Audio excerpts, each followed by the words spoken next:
Hey everybody, welcome back to a special live edition of Guns and Gadgets. Let's go, Brandon. And today we are going to watch or listen to live the United States Supreme Court in their oral arguments for the New York State Rifle and Pistol Association versus Bruen. We should all be aware of that case. There are over 638 people here. Not over, exactly 638 people here. Before we get rolling, I want to thank the sponsor, who's somebody who made this possible today, and that's Blackout Coffee. Selfless plug, part owner of Blackout Coffee. Check us out, blackoutcoffee.com/GNG, and your purchases directly support this channel. American-owned company, coffee's roasted in America, ground, packaged, sealed, shipped, everything in Florida. And I have my cup of 2A to keep me going. I came on a couple minutes live because I wanted to get everybody up to date because there was a slight change as far as the question they're asking. And if I can do this right, first off, I got a lot going on here and I'm waiting for a phone call too. There's a lot of stuff going on. So if I probably can't be as attentive to the chat as I want to be. So please bear with me, cut me a little slack because there's a lot going on, both with this, running this, and behind the scenes at the moment. I do want to show you the question. So here comes the question. I'm going to make it as big as I can for you. And I'm also going to try to, there we go. All right. So this is the question presented in this case. So the New York State Rifle and Pistol Association Incorporated versus Bruen. And there's a docket number if you want it.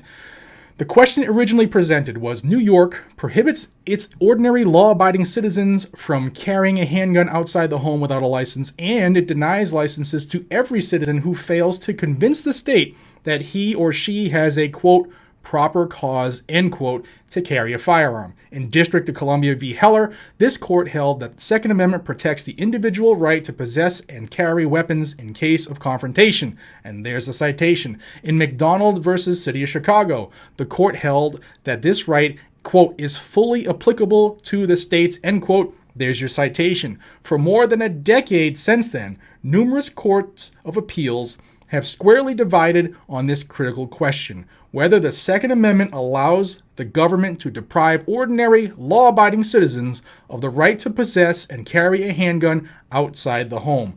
This circuit split is open and acknowledged, and it is squarely presented by this petition in which the Second Circuit affirmed the constitutionality of a New York regime that prohibits law-abiding individuals from carrying a handgun unless they first demonstrate some form of proper cause that distinguishes them from the body of the people protected by the Second Amendment. The time has come for this court to resolve this critical constitutional impasse and reaffirm the citizen's fundamental right to carry a handgun for self-defense. And here is the question. Excuse me, I'm taking a sip of coffee.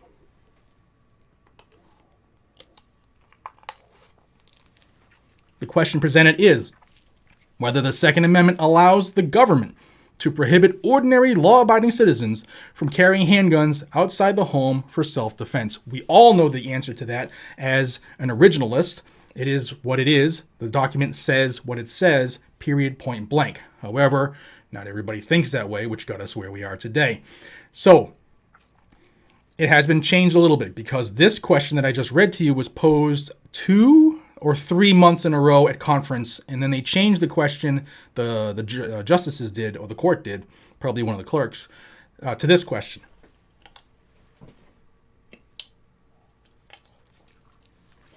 The certiorari was granted. Sorry, coffee, I need it. Granted, limited to the following question.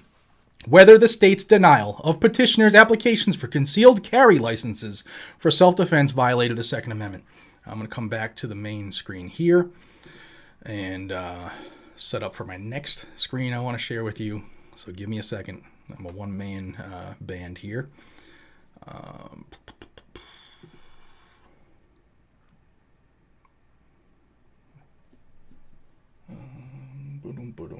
Excuse me. I'm going to tell you the importance of what I'm doing here once I can lock that in. Okay, so a couple things to get out there before it starts momentarily, and I will put my little mug in the small corner here, and I will give you guys updates. I'll try to translate what these lawyers are going to be saying for you live, real time.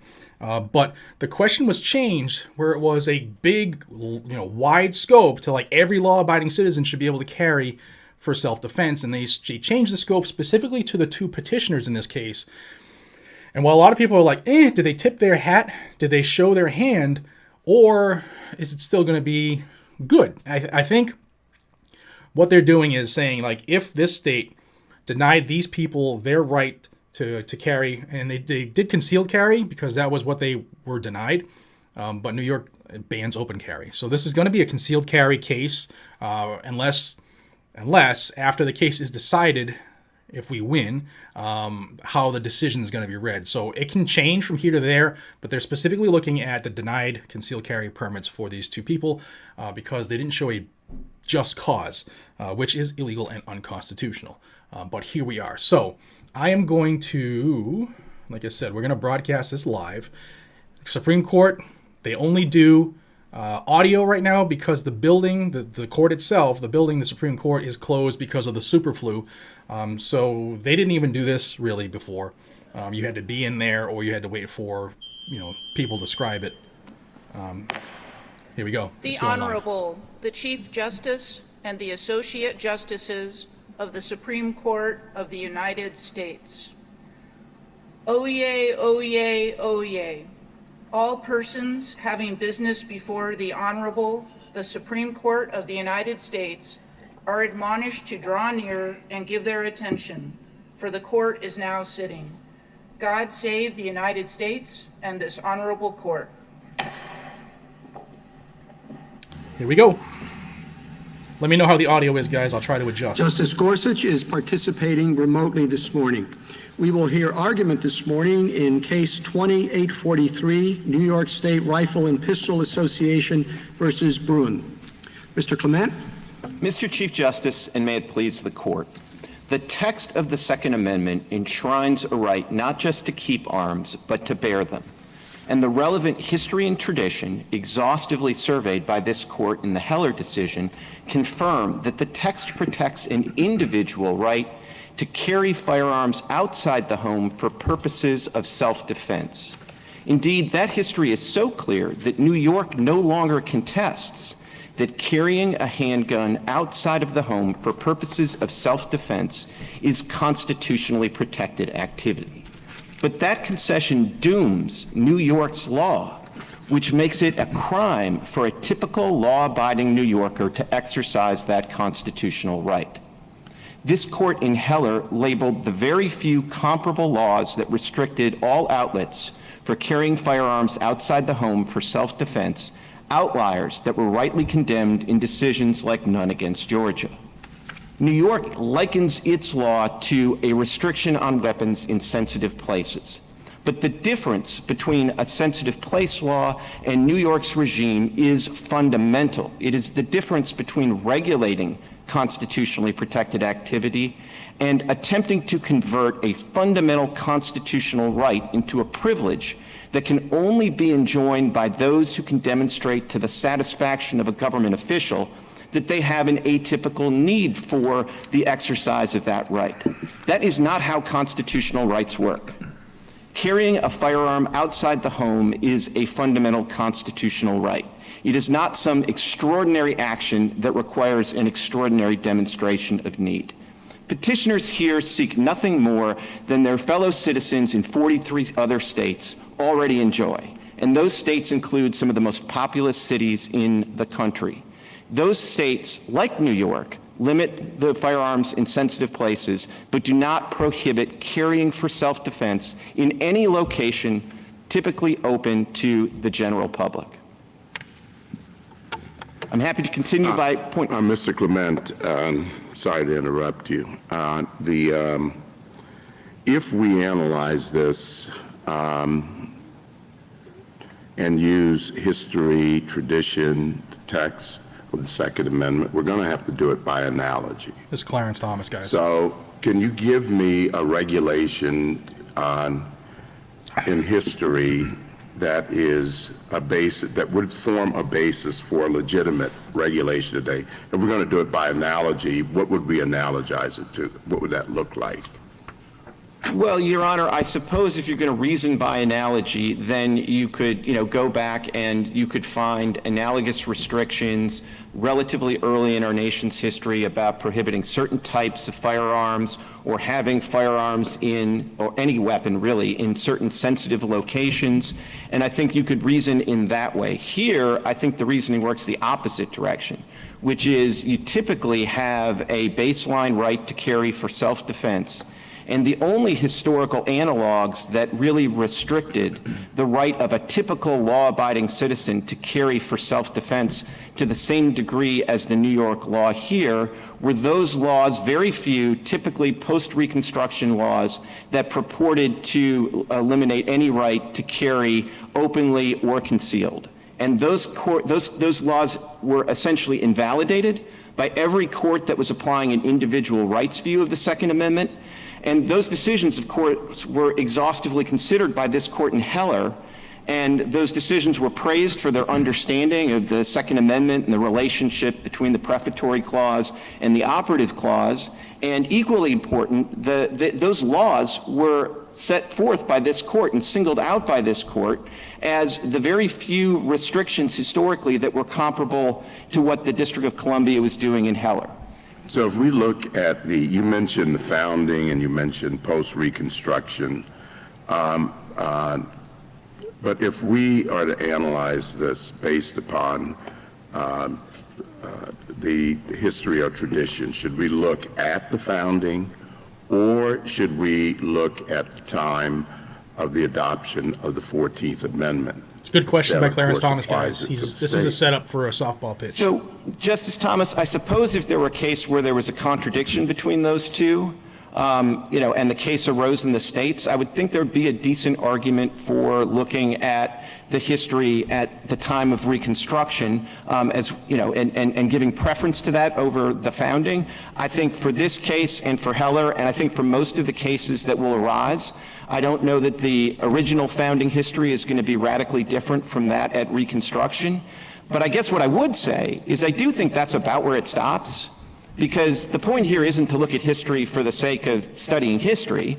The point is to look at the history that's relevant for understanding the original public meaning of the Second Amendment and the 14th Amendment. Mr. Clement, how could it stop there? In Heller, we made very clear that laws that restricted felons from carrying or possessing arms and laws that forbade mentally ill people from doing the same. We, basically put the stamp of approval on those laws, and those laws really came about in the 1920s, didn't they? Justice Kagan, I think some of those laws in their current form took that shape in the 1920s, but I also think there was a tradition from the beginning for keeping certain people outside of the group of people that were eligible for possession of firearms. I think obviously there was a different tradition with respect to felons, in part because, you start at the time of the framing and most felonies are capital crimes. So, the need to disenfranchise felons for firearm possession was a little different at the framing. So I think you do need to make those kind of adjustments. But I think those adjustments can be made. I think really there are two reasons to at least be skeptical of post-1871 history. I mean, the first is I just don't really understand why it's terribly relevant in forming the original public meaning of the Constitution. But of course, the second reason is it's just about that time that the collective rights view started to creep into the decisions of some state Supreme Courts. And I think, so in Heller's a perfect example that this court didn't absolutely stop its analysis in 1871, but when it looked at those later sort of post-bellum state Supreme Court decisions, the ones that relied on a collective rights view were given very short shrift. And I think that's the appropriate way to sort of deal with these historical analogs. Well, I have two questions. One is on history. I mean, it's law is history. In McDonald, we had professors of history, ran departments of the English Civil War, and they all said the history in Heller was wrong. You've read the briefs here. I don't know. Obviously You anti-gun. read the briefs of the historian of the Air Force, and she says it's this way, and the other one says the other way. How are we supposed to deal with that? There's a good case. This is a wonderful case for showing both sides. So I'm not sure how to deal with the history.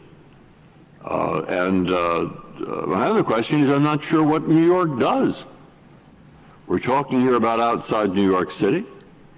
New York says we have about 90,000 licenses to carry concealed weapons, or maybe it's 40,000, or maybe it's 10,000. But there's been no trial, there's been no proceeding. All it is dismissal on the. So how are we supposed to find out what the history is, which is my minor question really? There's a lot of debate on that. But second, how are we supposed to know what we're talking about in terms of what New York does, since they say they give, including to one of your clients, they give a license to carry a concealed weapon. So there are concealed weapon licenses all over the place. So what are we supposed to do about those two things? Well, Justice Breyer, let me start with the major question. That was Breyer. Because I think that's actually very straightforwardly answered. I don't know them all by There's no voice, serious just a couple of question them. about the experience of the individual petitioners in this case. And they both sought unrestricted licenses, and they were both denied unrestricted licenses, notwithstanding that they satisfy every other requirement that the state has to be licensed for concealed carry. And so I'm happy to debate why the state statistics don't really prove anything particularly relevant, but I think they're irrelevant for a more fundamental reason. I mean, if there were a debate between the parties about whether 95% or 90% of the citizens of New York were denied their confrontation rights in criminal trials, but you had before you two individuals who were clearly denied the right to confront the witnesses against them, you wouldn't worry about the other 95% or the other 90%. That's not really the way your brief is written. The way your brief is written is to say, this is a regulatory scheme that deprives most people of the right to carry arms in self-defense. 100% liberal. And your brief puts a lot of emphasis on that. Like, don't believe the state that they're going to really take seriously people's need for self-defense, because they always reject these licenses.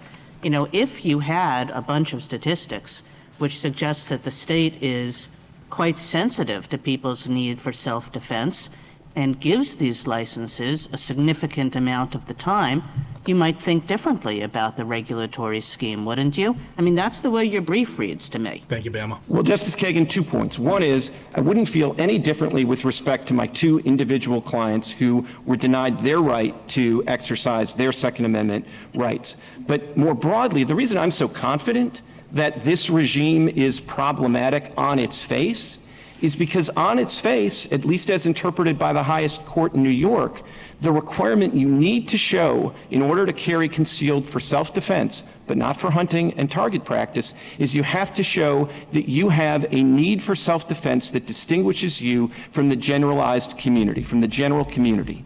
So New York's law on its face says that the only way that you can carry for self-defense is if you demonstrate your atypicality with respect to your need for self-defense. So and that's because look, Mr. Koch can. He has his license. He can carry it for self-defense under the license to and from work, and as you say, can carry it for hunting, target practice, etc. Concealed. And in your opinion, is it supposed to say you can carry a concealed gun around the streets of the town or outside? Yep. Just for fun? Yep. I mean, they are dangerous guns. I mean, so what's it supposed Criminals to are say? dangerous. Guns aren't. It's supposed to be what New York says that they give to lots of applicants, at least in other counties, which is an unrestricted license, which basically means that somebody who has demonstrated to the state that they're of good moral character, that they have all the necessary training, whatever the So state requires, 40,000 or whatever the state- 50,000 or 60,000 is not enough. You have to show you have a good moral character, and then if you just would like to carry a concealed weapon, which is a dangerous thing, as I said, you can just do it. That's what that's, in your opinion, that's what you want. No restrictions. Thanks, Hillbilly. Well, certainly New York is entitled to have laws that say that you can't have weapons in sensitive places, in addition to whatever No, I'm not regulations saying carry I, with that. I'm not saying. And New York has those laws, and we don't challenge those. What we're asking for, I mean, one way to think about it is we're asking that the regime work the same way for self-defense as it does for hunting. Yeah. When my clients go in and ask for a license to concealed carry for hunting purposes, what they have to tell the state is they have an intent to go hunting. They don't have to say, I have a really good reason to go hunting. I don't have to say, I have a better reason to go hunting than anybody else in my general community. And Yeah, well, the difference, of course, you have a concealed weapon to go hunting. You're out with an intent to shoot, say, a deer or a rabbit, which has its not about problems. freaking But here, hunting. When you Oh, have a these self-defense, assholes. just for whatever you Oops, want to flashbang. carry a concealed weapon, you go shooting it around and somebody gets killed. with respect, Justice Breyer, that's not been the experience in the 43 jurisdictions that allow their citizens to have the same rights that my clients are looking for. This is not something Thanks, where John we're Smith. asking you to take some brave new experiment that no jurisdiction in Anglo-American history has Mr. ever done. Clement, may I, you're talking about 43 other jurisdictions. Thanks, Patrick. And I suspect that when we get into those 43 other jurisdictions, that there are going to be a handful that are identical. The one thing that I've looked at in this history is the plethora of regimes that states pick.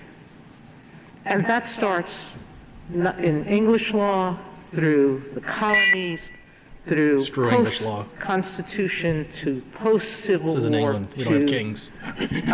the 19th century to even now.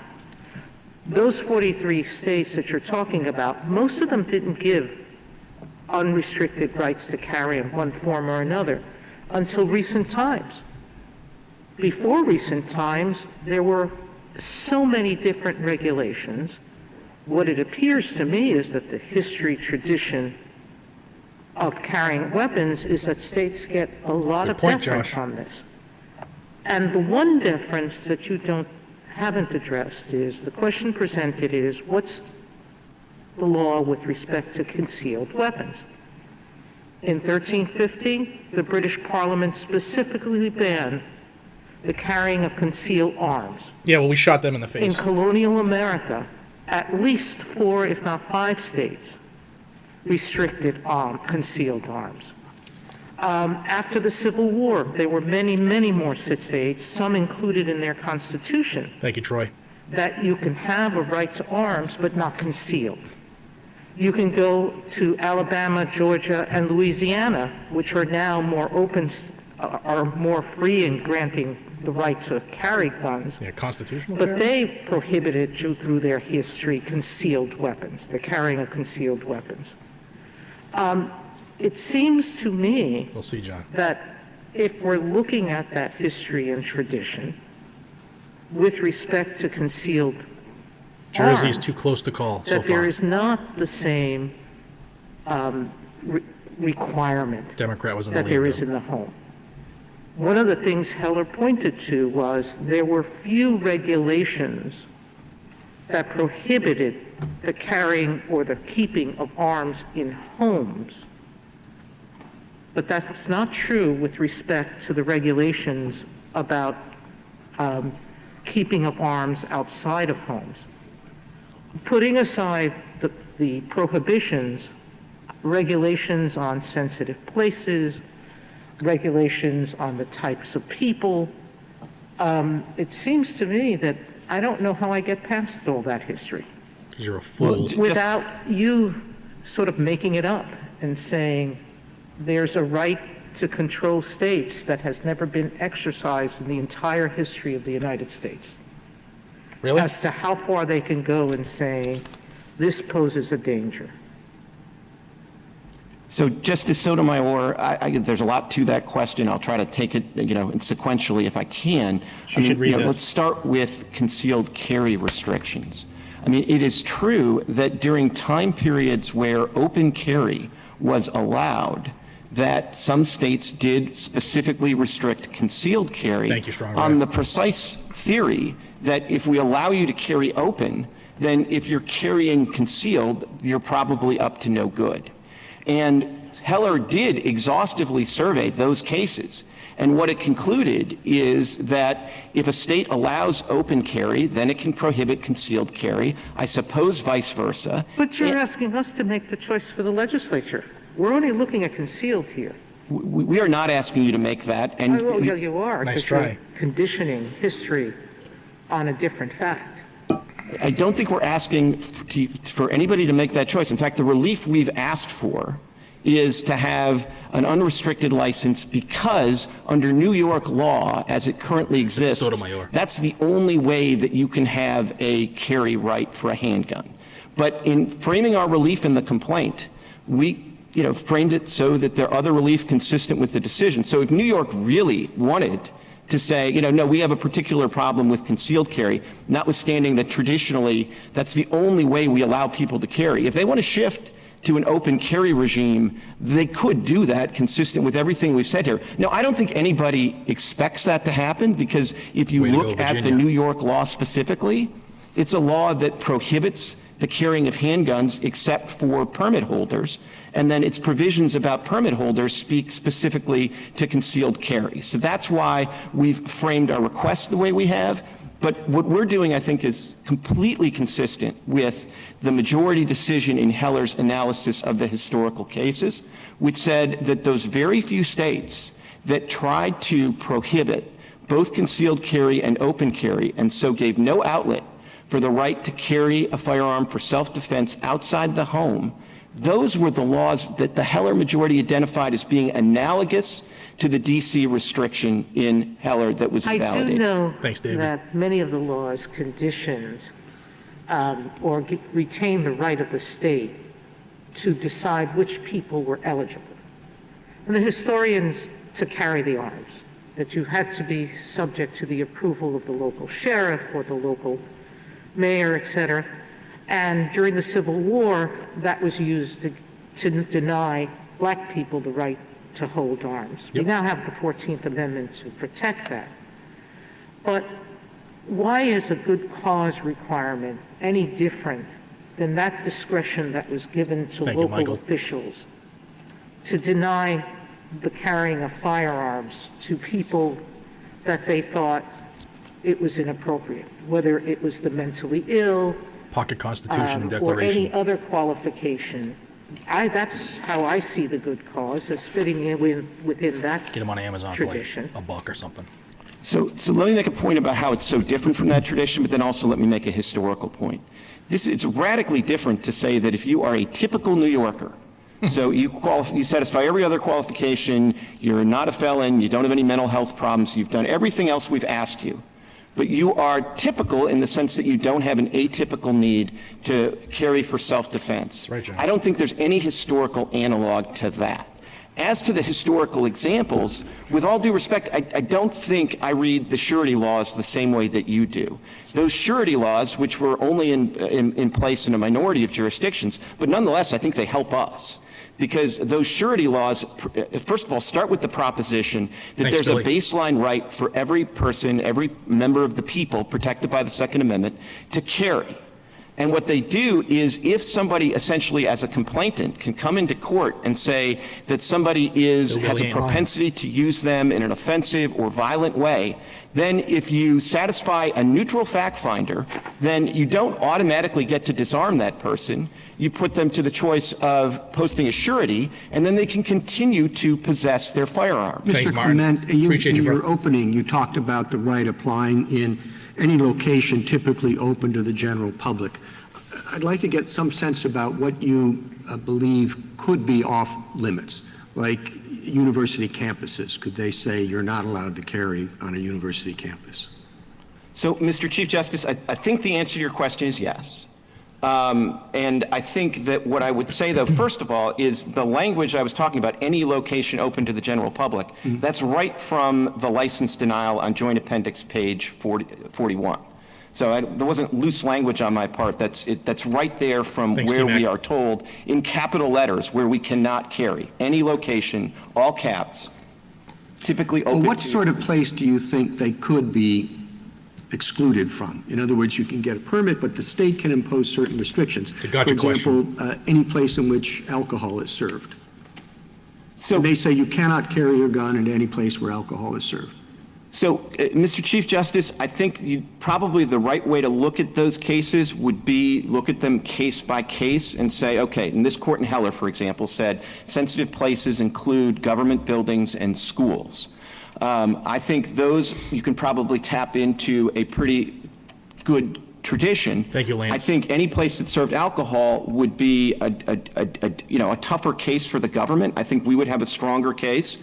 They might be able to condition the license holder on not consuming any alcohol. There might be a variety of laws, and we could have those debates. But What about the football stadium?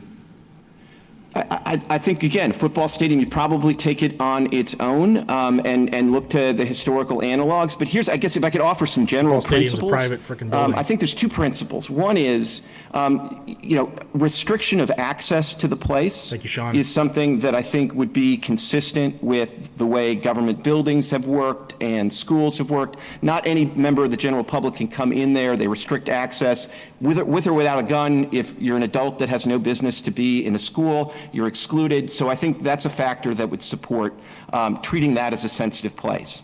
A second principle that I would offer is these sensitive place restrictions really are a different animal than a carry restriction, because I think a true sensitive place restriction is not just going to limit your ability to carry concealed, but it's going to be, say, this is a place where no weapons are allowed. Whether they're firearms or other weapons, no weapons are allowed. And then the third point that I would say, and this is just an analogy, but I think it's a useful analogy, is I think the way to think about this is a little like the non-public forum doctrine in the First Amendment, which is you start with the place and you try to understand, is this a place where, given the nature of the place, its function, its restrictions on access, that weapons are out of place? And if so, that's probably a sensitive place where the state can say. But I think what the Chief Justice is trying to do is figure out how those cash out in the real world. So I'll give you a few more. New York City subways. So, She's so freaking anti-gun. The question of whether you could restrict arms in the subways, you'd have to go through the analysis, I think, and say, is there restriction on access generally? I suppose. No, I got the analysis, all three parts of it. Like, how does it cash out? What does it mean? I don't know how those are going to cash out in particular cases, because I think the way that you would normally deal with that is you'd look at all the briefing we had in this case on the history of these various things. And so, on behalf of my individual clients, I suppose I could give away the subway, because they're not looking to go, they're not in Manhattan, they're in Rensselaer County. The Chief Justice started with universities, and you said that would be all right. Did you mean that? Yeah, yes, I did mean that. Because that's open for, anybody can walk around the NYU campus.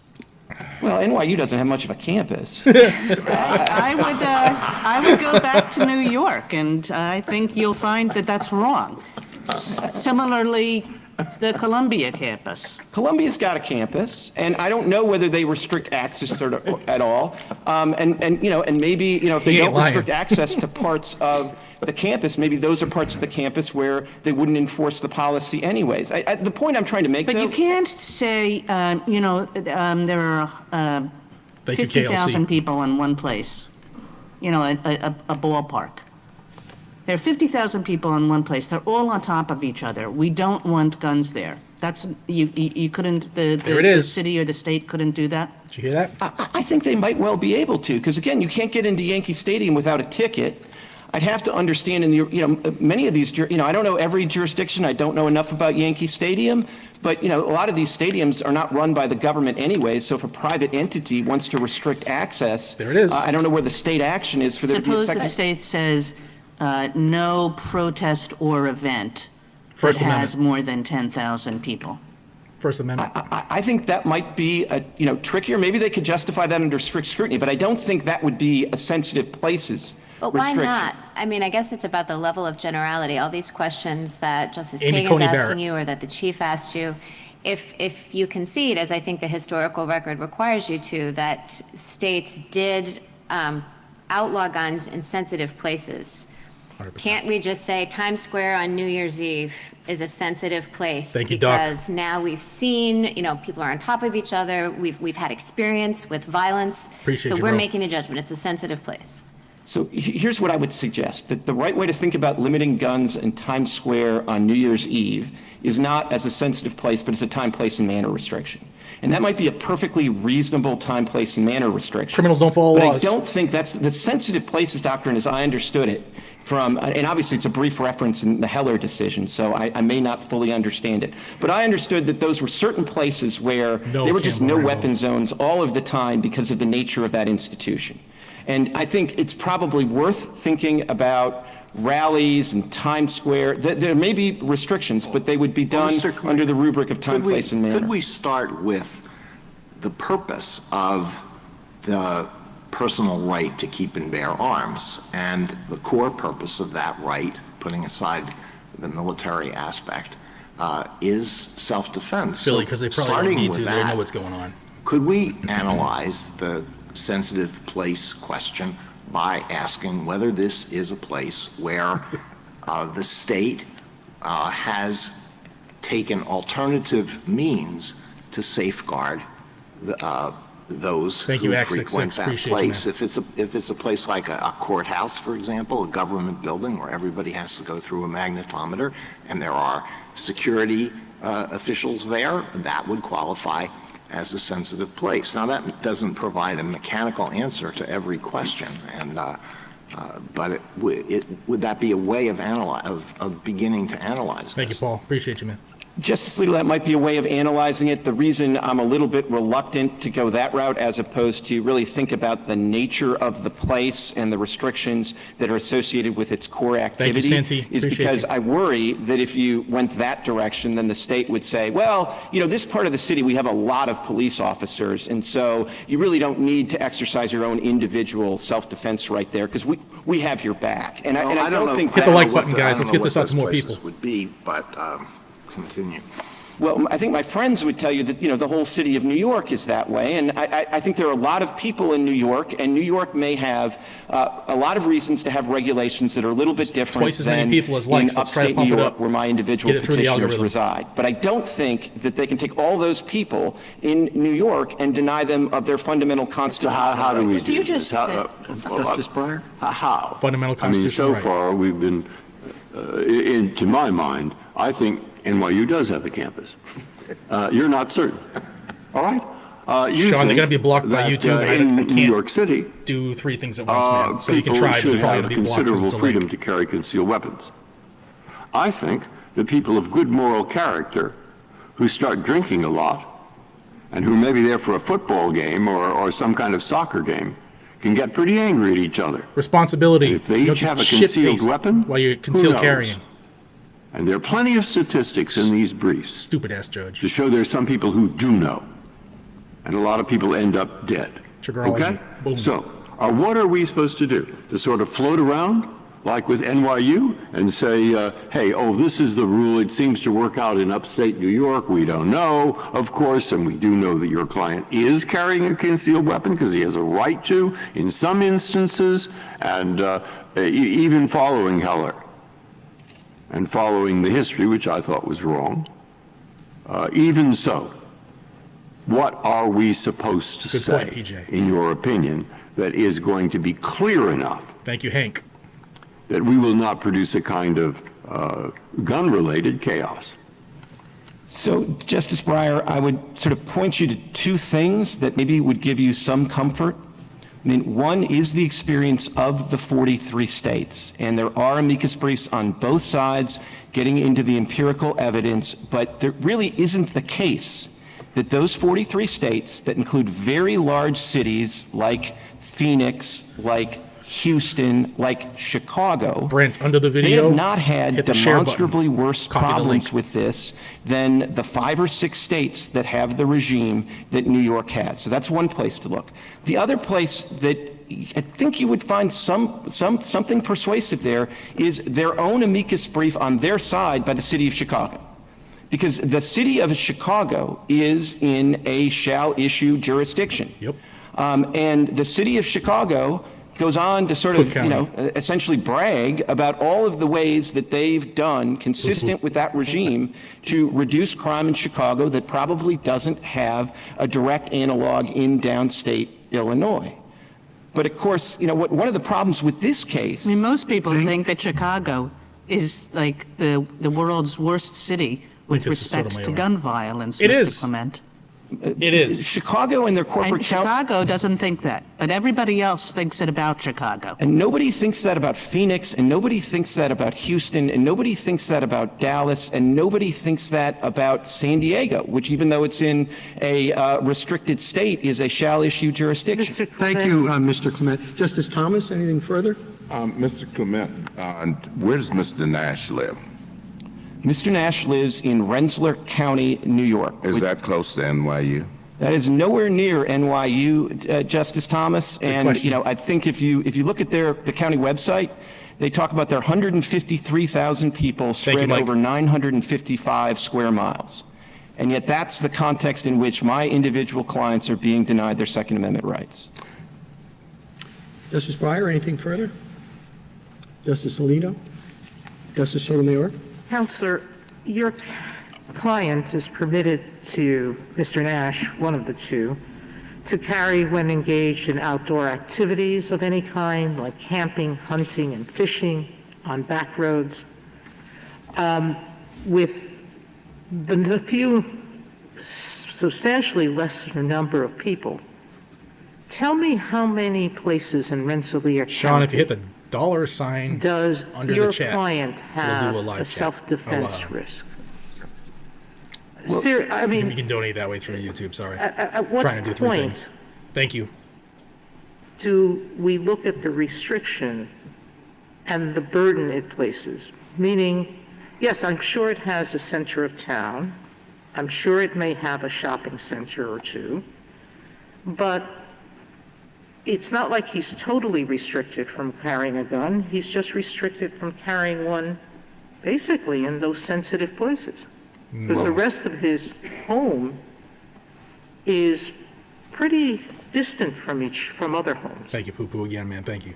So, Justice Sotomayor, just so we start on the same wavelength or the same page, literally page 41 of the joint appendix, this tells Mr. Nash where he can carry concealed. And what the officer, McNally, told him was, quote, I emphasize that the restrictions are intended to prohibit, italicized, you from carrying concealed in any location, all caps, any location, typically open to and frequented by the general public. Right. Now, I would That's the submit point.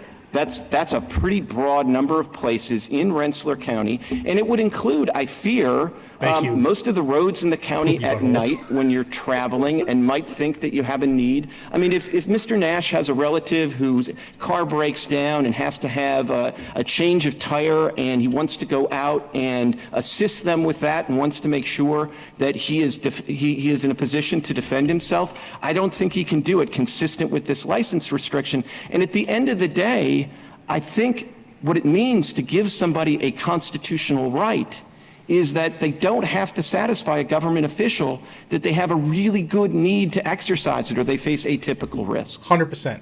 Perfect. Well said.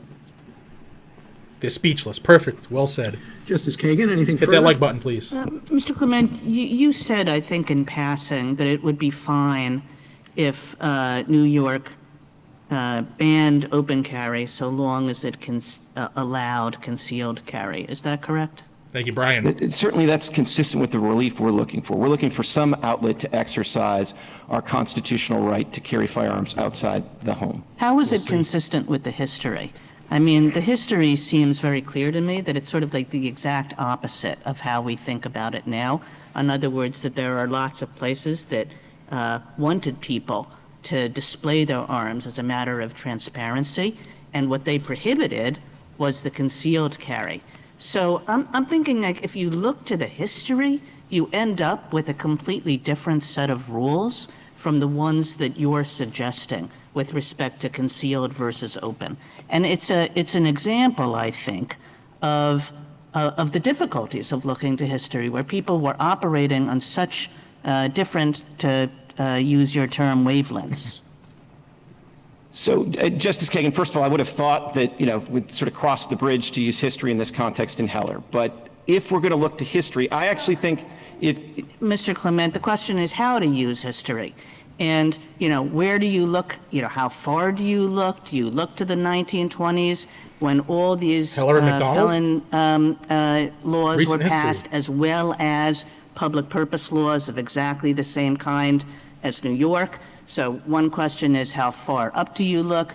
Another question is, with what sense of flexibility do you look? And I think that this is an example of that. It's like, no, we're not going to ask for an exact analog because we realize that the world has changed and regulatory schemes are very different because regulatory interests are very different. If we tried to copy history, we would find ourselves in a world in which the only thing that a state could do is tell people, you can't carry it concealed, you have to carry it open. Okay. So, Justice Kagan, let me give you can an use that example against of her how and still I carry think concealed. the court She's should not use history smart. in this context. And I'll go Dark exactly side, we'll to see. the Georgia statute that was at issue in None against Georgia. Now, that was a statute that on its face prohibited carrying simpliciter. Kevin, thank you. So it didn't say open, it didn't say concealed. Now, the court that analyzed that vacated the indictment of somebody under the statute because the statute didn't specify and they didn't think that person had carried concealed. But when they looked at it, they interpreted it in light of the context at the time, and they thought, boy, it is not consistent with the Second Amendment. That court actually thought directly applied to the state, which is interesting. But they said that's not consistent with the Second Amendment to prohibit any means for carrying. Then, consistent with kind of the norms of the time, kind of almost as like a severability holding, dare I say it, they said, well, all right, the open carry, that's allowed. I mean, rather, that's we're going to say that to the extent this statute prohibits open carry, that's unconstitutional. But to the extent that it prohibits concealed carry, that's constitutional. Bingo, Justin. Now, the fundamental problem with the law that carries over as a direct analogy is it gave no outlet to exercise the constitutional right to carry for self-defense. The norms of the time had a favoring for open carry over concealed. I will grant you that the norms of the time have flipped, and certainly in New York, based on the rest of their licensing regime, I assume that they would prefer that my clients carry concealed rather than openly. But I think that's the way you can use the history, and you can use it with some contextual sensitivity, but you cannot sort of, throw it all out, because John, I do not a think problem, the man. analogy Thank you. is Hit pretty that thumbs clean up. between a law that prohibits any form of Helps carry more than and you what know. New York is doing here. And of course, that was one of the laws that this court specifically looked to in the Heller decision as well. And Hey, when Zay, you what's look up, at buddy? this history in the properly contextual way, do you see no difference between the kind of regulation that was allowed in the home and the kind of regulation that was allowed in public KLC gets places? Because it seems to me that the history, and Justice Sotomayor developed it at some length, but the history is replete with that distinction. And indeed, Heller recognizes that. Heller recognizes that the home is a very special place, both because, for similar reasons for the Fourth Amendment, but also because the need for self-defense is so much greater there.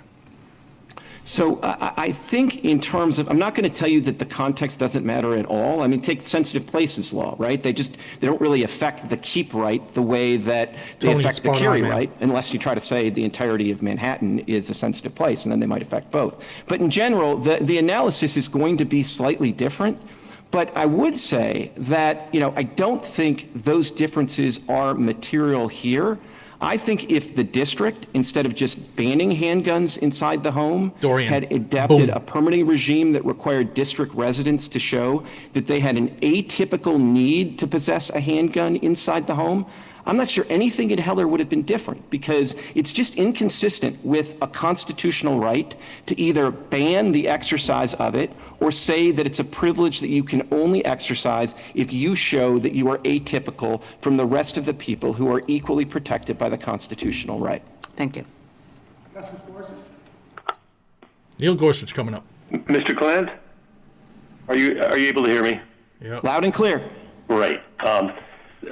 Some of your amici have asked us to provide further guidance to lower courts in cases beyond your own.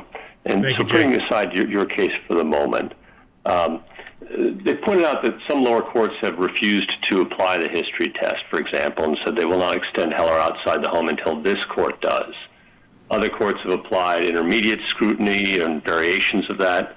some have suggested that strict scrutiny would be appropriate to treat this right comparably to other rights under our modern tiers of scrutiny.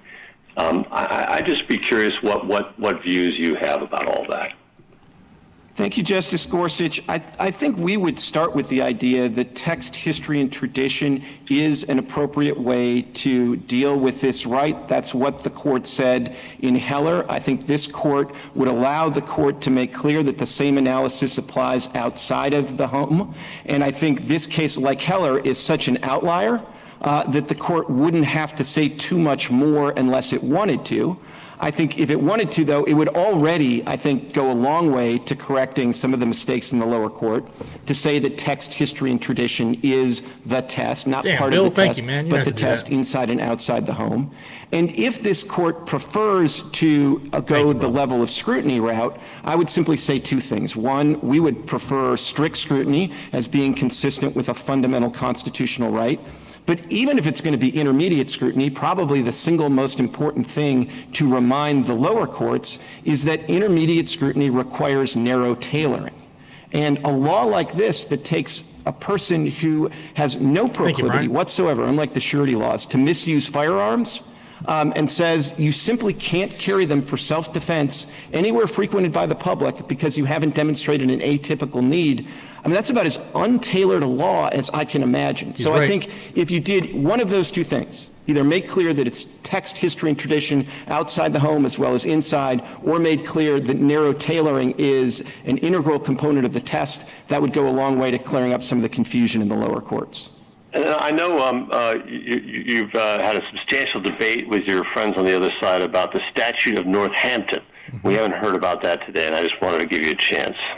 Good setup. Thank you, Justice Gorsuch. I'd say just a couple of quick things about the Statute of Northampton. Thank you, William. First of all, I think that it was very clear from the Knight's case and the treatises that this court relied on in Heller that by the time of the framing of the English Bill of Rights, that was not a general prohibition on carrying outside the home, but was a prohibition on either carrying unusual and dangerous weapons or using common weapons in a way that terrorized the public. And so I don't think that that supports the other side's position here. And the second thing I would say is that probably the single most obvious point about the history is there just are no reported cases on this side of the Atlantic, not in actual reporters, not in newspaper reports about crimes of the day, that show anybody being prosecuted for a violation of the Northampton crime simply by carrying common firearms for self-defense. And the one U.S. early court that dealt with this, the common law equivalent of the statute, was State against Huntley in North Carolina, which was an opinion that was cited favorably in the majority opinion in Heller. And that case went out of its way to say that simply carrying firearms per se is not an offense. It's the intent to terrorize the people that is prohibited by Northampton. Monica gets it. Thank you. Justice Kavanaugh? Mr. Clement, I have several questions. First, I want to make sure I understand your main problem here with this permitting regime, as I understand it, is the discretion that's involved with the permitting officials, and your point that that's just not how we do constitutional rights, where we allow basic blanket discretion to grant or deny something for all sorts of reasons. But I understand you would not object or do not object to the regimes that are used in many of the other 42 states, the shall issue regimes. I mean, there could be particular problems with those, but I do not understand you to object to shall issue regimes. Is that accurate? That's accurate, Justice Kavanaugh. And as you say, there are especially if you have something like good moral character, there is the possibility for discretionary abuse in those regimes as well. But the thrust of this case is, we'd like what they're having. We'd like what the people in the other 43 states are allowed to do and exercise their rights. And in many of those states, it's shall issue.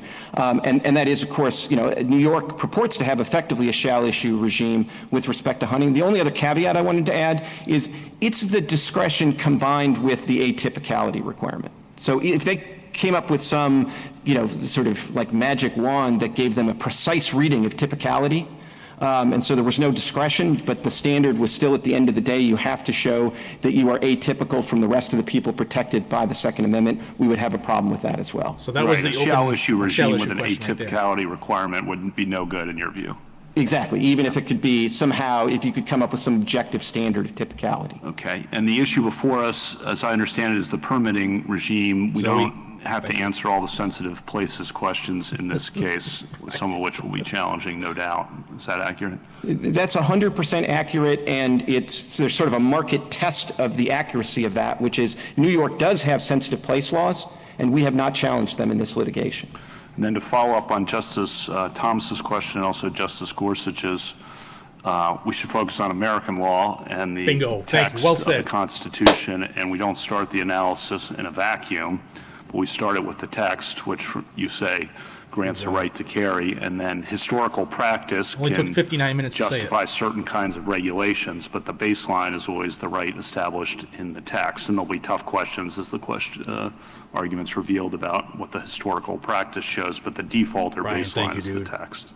That's absolutely right, Justice Kavanaugh, and of course that's no different Home run from by something Kavanaugh, like the First Amendment, where of course you start with the text, and it's very emphatic text, no law abridging speech, but then you look to history and tradition just to realize, oh, well, there's a long tradition of treating defamation and libel different going back to the framing, so you use that history to inform the text, but the focus is on the text. Thank you, Chris. Last question, following up on Justice Gorsuch's question, as he points out, some courts have used intermediate scrutiny or strict scrutiny. Those are balancing tests. I think Professor Alcia's amicus brief is very helpful on that. There's well-developed law in other areas. Brian, man, no you're surprise awesome, to you. Thank I have concern that would just be a balancing test that would make it a policy judgment, basically, for the courts. And I don't know why we would. You say you'd be okay with that, but I'm not sure why we would smuggle all that into here, and then it would just be a policy judgment that would be unanchored from the historical practice. So, Justice Kavanaugh, 2 points just in response to that. One, as you articulate the concerns with interesting balancing, that might be a reason that if you're going to go with the level of scrutiny approach, you would go to strict scrutiny, where I just think there's less play in the joints. But the second... maybe, but what's a compelling interest? Do you have a compelling... PJ, I think there's a lot the of time limit joints was in some of the 70 other areas. or 90 minutes. I don't know that you want to open that door. And the second point I was going to make, though, Justice Kavanaugh, which is maybe more consonant with the thrust of the question, is, whatever was the case in Heller, where I sort of read the majority opinion as actually already rejecting interesting balancing, but whatever was the case in Heller, we now have this 13 years of experience with lower courts applying the test. And in our view, they've made a muddle of it, and it's probably the experience of the last 13 years is probably a very good reason to prefer a text, history, and tradition approach to this area of the law. Thank you. Justice Barrett? Mr. Clement, I have one question. So a couple times in response to my question about Times Square and New Year's Eve, and then just now as well to Justice Kavanaugh, you made reference to the First Amendment. And obviously, a lot of the questions that have been asked have been focused on how can the state fairly regulate? Because everybody agrees there have to be some regulations, and it might not be the case that we can always find exact historical analogs. So returning to the First Amendment. In response to me, you said, well, that might be analogous to a time, place, and manner restriction. Thank you, Midcoast. So do you think the First Amendment and the edifices that we have structured around it would be a helpful place to look? Is that what you're suggesting? Well, I'm suggesting that there is a lot of useful teaching in the First Amendment. I'm not sure I'm suggesting you should just take sort of doctrines lock, stock, and barrel from the First Amendment. But, going back, well over 100 years to like Robertson, when the court was just talking in dictum about the First and the Second Amendment, it drew the analogy between allowing some restrictions on the Second Amendment and in the First Amendment context, the First Amendment being consistent with libel and defamation. As I suggested to the Chief Justice, I think the way you think about a non-public forum and why that's different from First Amendment purposes from a park, I think could be useful in some of these contexts. If you focus on the nature of the location, you might say this is inappropriate for weapons, but in the same way as in the First Amendment, you just don't get to say, well, we're going to make it a non-public forum by saying no First Amendment activity there. You can't just take a location and say we're going to make this a sensitive place by saying no Second Amendment activity there. So those kind of analogies, and lastly, the analogy being you look at a law that says no concealed carry in a particular place on one night of the year quite differently from a law like this that says there's really no way for a typical New Yorker to conceal carry anywhere that the general public is allowed to go. Those under the First Amendment, those are radically different laws, and I think under the Second Amendment, those are radically different laws. Thank you. Thank you, counsel. So now the other side should be getting going. General Underwood. Mr. Chief Justice, and may it please the court, for centuries, English and American law have imposed limits on carrying firearms in public in the interest of public safety. The history runs from the 14th century Statute of Northampton, which prohibited carrying arms in fairs and markets and other public gathering places, to similar laws adopted by half of the American colonies and states in the founding period, Solicitor General to later of New York. state laws that relaxed restrictions for people who had a concrete need the New York side. for armed self-defense.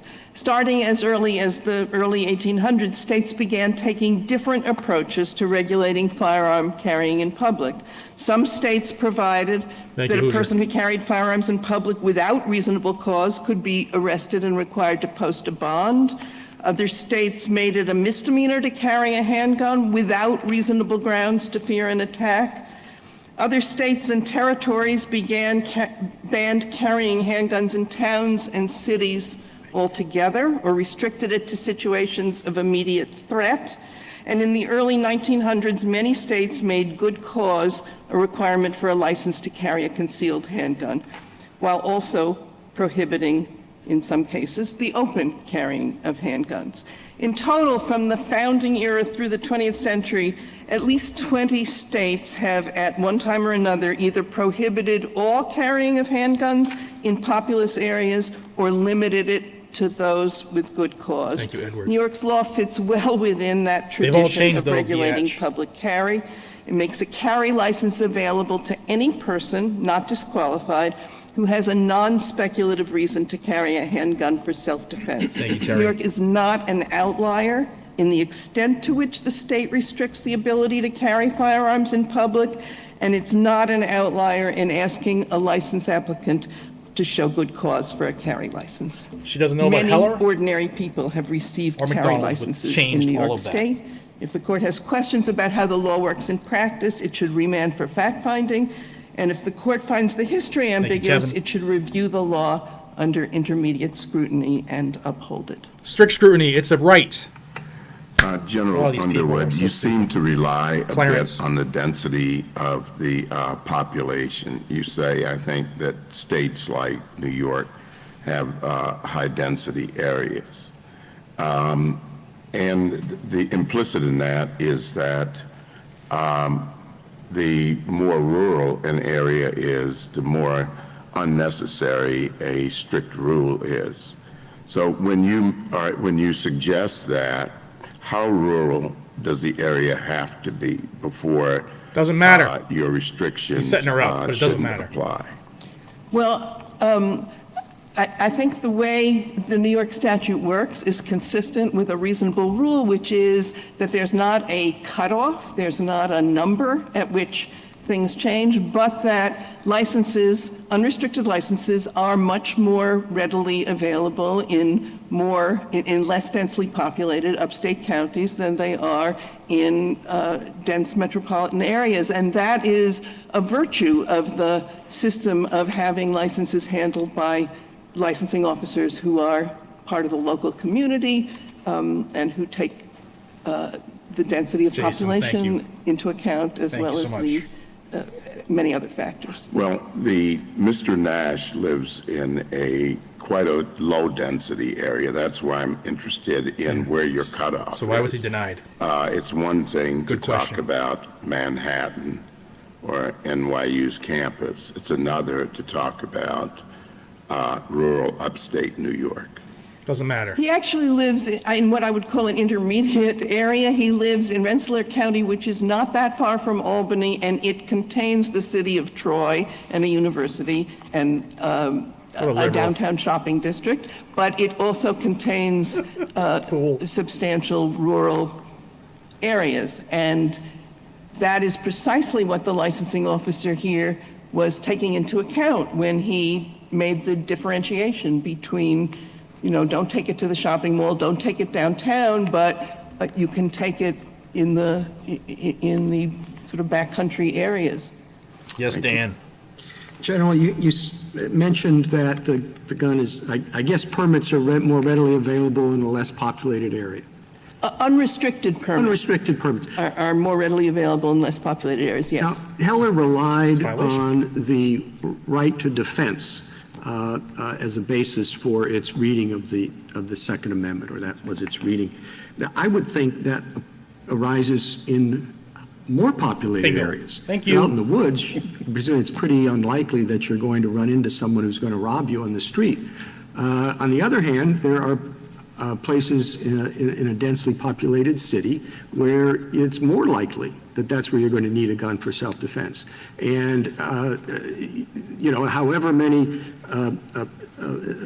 policemen are assigned, there are high crime areas. And it seems to me that what you're saying is that's probably the last place that someone's going to get a permit to carry a gun. How is that, regardless of what we think of the policy of that, how is that consistent with Heller's reasoning that the reason the Second Amendment applies a direct personal right is for self-defense? Well, I'll say a couple of things about that. One, if you go right to history and tradition, the history was to regulate most strenuously in densely populated places. That's what fairs and markets are. So we have history. But we also have a rationale for that history, which is that where there is dense population, there is also the deterrent of lots of people, and there is the availability of law enforcement. In England, the idea was that it was the king's peace, and it was in fact an insult to the king. This isn't England, for people to crazy take things woman. into their own hands. Well, but that's not always true. Over and over. It depends, obviously, in the jurisdiction and all that, but simply because a place is, well, it's paradoxical that you say a place is a high crime area, but don't worry about it because there are a lot of police around.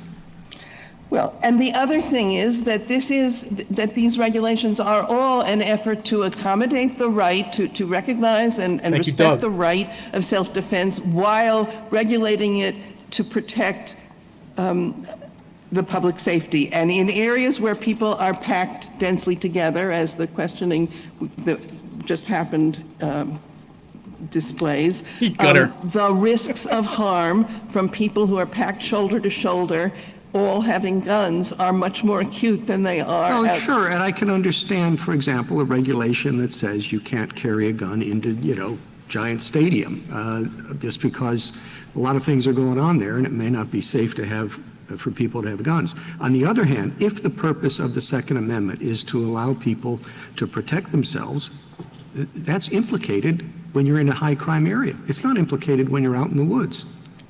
Well, I think it is implicated when you're out in the woods. It's just a different set of problems. I mean, you're deserted there, and you can't, and law enforcement is not available to come to your aid if something does happen.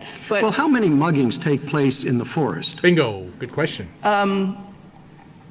If we how many do you think? I don't know, but I will tell you that our licensing officer told us that rapes and robberies happen on the deserted bike paths, and that he has some concern about that. You're an idiot. I mean, I take your point that there is a different risk in the city, but there is also a different public safety consideration, and that is why the licensing officer is meant to take into account not just the risk, but also the population and the availability of law enforcement and all these considerations. I won't say that the risk, I think it's not correct to characterize the risk as atypical. The risk has to be specific to the person. No, it doesn't. What the cases say is that you can't just say, I'm afraid, because based on facts that are not specific to you. But what Mr. Nash did was convince the licensing officer that his trip to a deserted parking lot every night was sufficient. What if it's one of these, crime ways, whether it's, a celebrated spate of murders carried out by a particular person? I don't know who that is, the son of Sam or somebody else. Is that a good reason to, is that a atypical reason? Is that a justification? Some random person is going around shooting people. I'd like to have a firearm, even though I didn't feel the need for one before?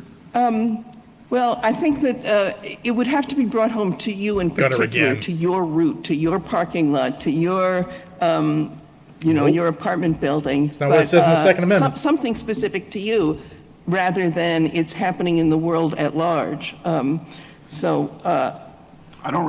what's meant by something non-speculative here. Could I explore what that means for ordinary law-abiding citizens who feel they need to carry a firearm for self-defense? So I want you to think about people like this. Thank you, Phil. People who work late at night in Manhattan. It might be somebody who cleans offices, it might be a doorman at an apartment, might be a nurse or an orderly, might be somebody who washes dishes.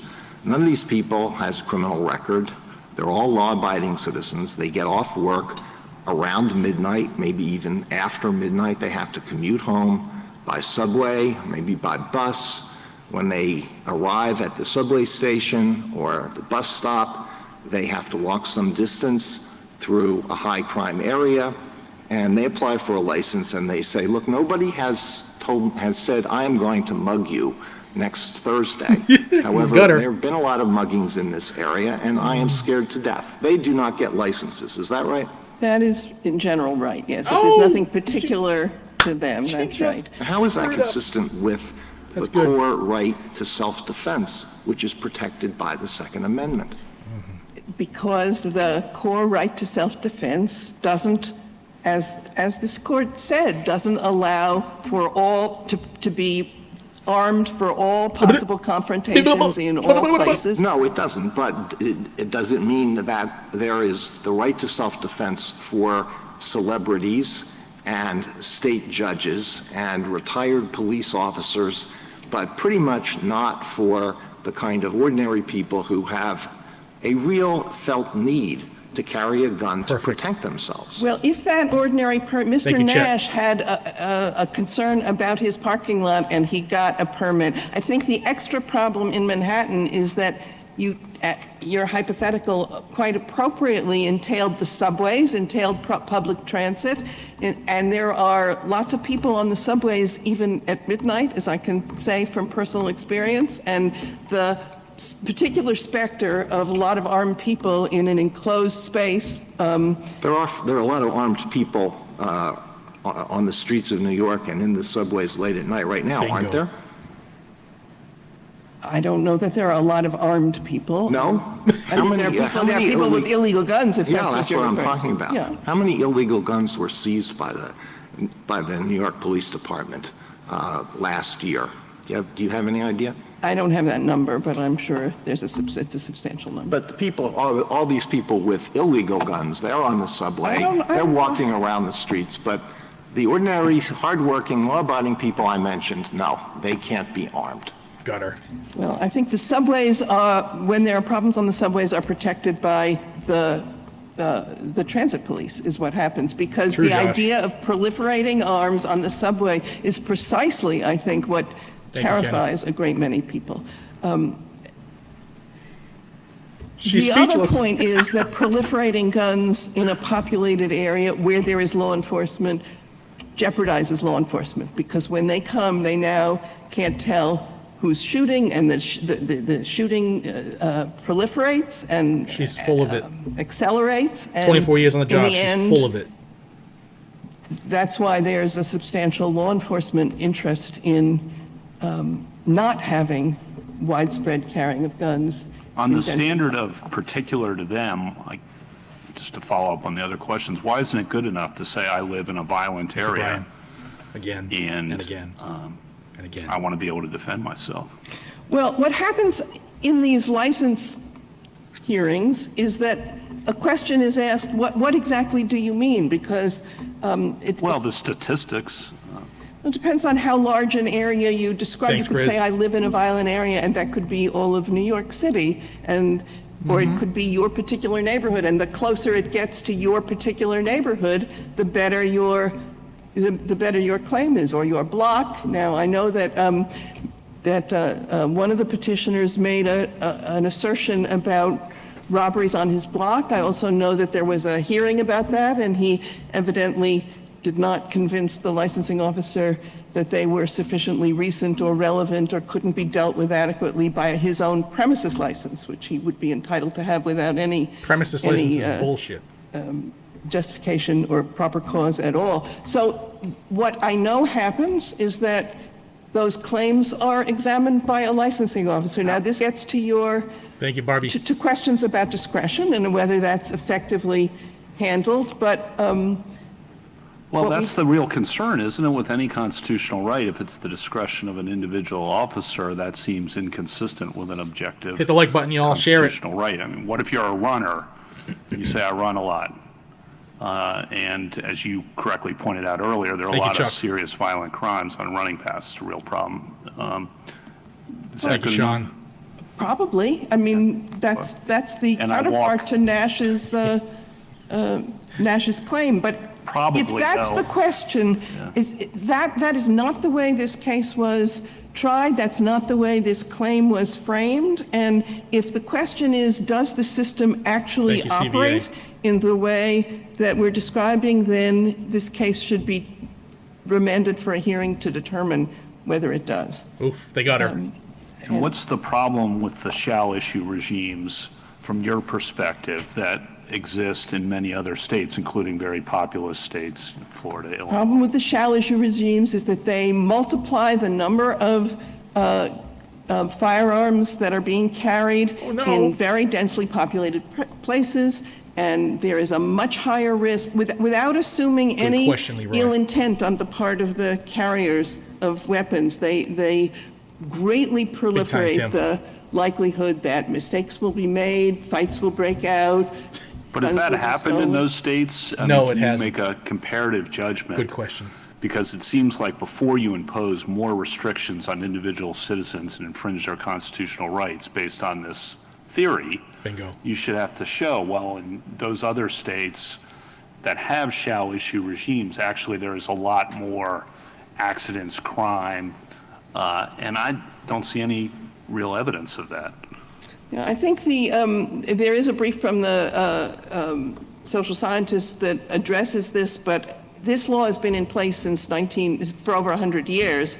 So it's okay then. Starting at a time when the law was not as well understood in this area as it is now, and so it's a little bit anachronistic to talk about before you put this law in place, you should have evidence. But I believe there is evidence about the success that New York has had in keeping keeping gun violence down, that is attributable to the reduced number of guns that are being carried, particularly in these densely populated places. So, General, one of the things that strikes me about this area is that on the one hand, it seems completely intuitive to me, and I think to many people. I mean, if you think about Justice Thomas's questions about less populated areas, the rural areas of New York versus the cities, I mean, it seems completely intuitive that there should be different gun regimes in New York than in Wyoming. Then you shouldn't talk in New York either. Or that there should be different gun regimes in New York City than in rural counties upstate. So infringe the other rights then. It's a hard thing to match with our notion of constitutional rights generally. I mean, Mr. Clement makes a big point of this in his brief, Chris. about how we would never really dream of doing that D-Bill, for thank the you. First Amendment or other constitutional rights. Allow that level of local flexibility that you are basically saying we should allow in this context. So I guess I just want to hear you say why you think that is. What justification is there for allowing greater flexibility here? well, I think one point is that Perfect. Watch your six. Perfect. there is a very wide range of Texas roots. I only know a couple distribution of them. of rural and I'm trying. urban and different kinds of areas, not just across the whole state, but within counties. And so delegating the decision-making with appropriate criteria to somebody who is local, which is what this is. These are local judges. In most of the state, they're judges. To make the relevant fact findings, to make the relevant inquiry. This is an interactive process in which these individuals and others are told, I'm not going to lift the restrictions now, but if you come back, if you have more to say about this, feel free to come back. It's an ongoing process. It's one reason why there isn't so much appellate litigation, is that that is what happens. So it's hard to see how you could specify everything in advance and have it be a clear on-off switch and still take adequate account of, on the one hand, the need for self-defense, and on the other hand, the strong public safety concerns. And that's why I think this system... I don't think that was Justice Kagan's question. Oh, I'm sorry. It was on a broader level, I believe. She can correct me if I'm wrong. Oh, I'm sorry. The issue is, no other constitutional right do we condition on permitting different jurisdictions to pass different regulations. Perfect.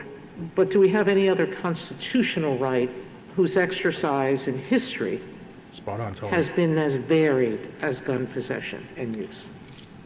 Well, I think that's right, both at the local level and at the state-to-state level. We have a strong history here of a range of responses from state to state. Thank you, Jim. Thank you kindly. That is based on local conditions and local concerns. And what we have within New York is an effort to recognize we have almost the same range of different kinds of spaces within the state, and this is the effort to accommodate that. And if the history warrants taking local conditions and local population density and so forth into account, it's hard to think of another way to effectively do that. There is, after all, appellate review available here, all the way to the central, to the highest state court. Thank you, counsel. She said it's okay to violate the right. They can go to court. But let's just take, for example, hunting. That's something I think we can agree on. You can't hunt, I'm sure, with a gun in Central Park. But I'm certain that there are places in upstate New York or even in western New York where you can. Thank you. I don't Including Rensselaer County, yes. Yeah.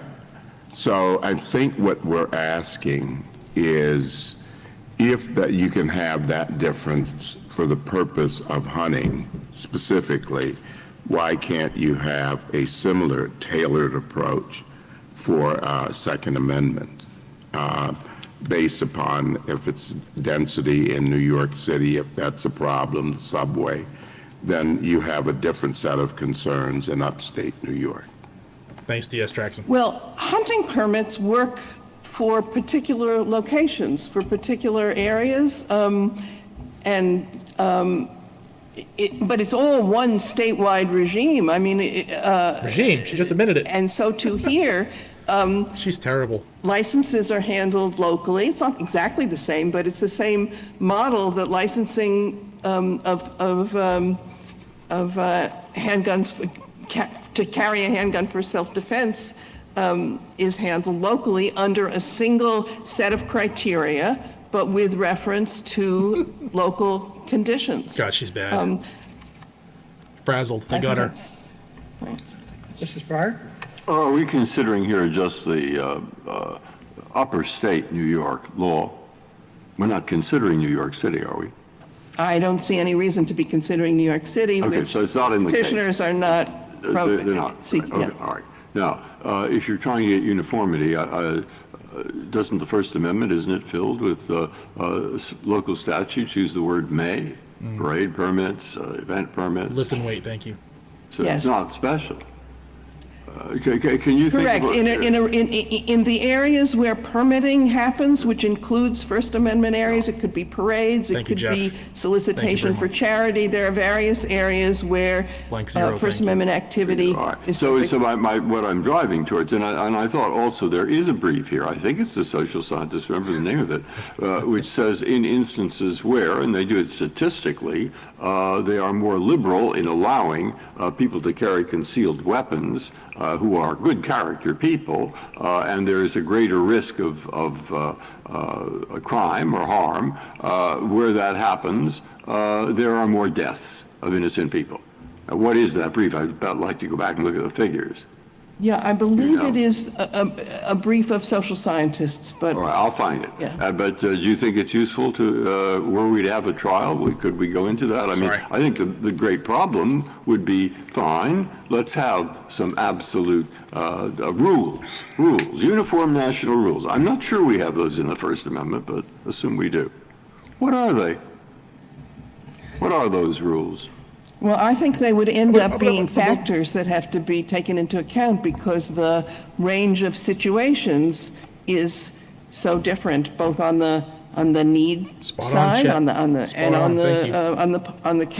public safety side. So I think it's very hard.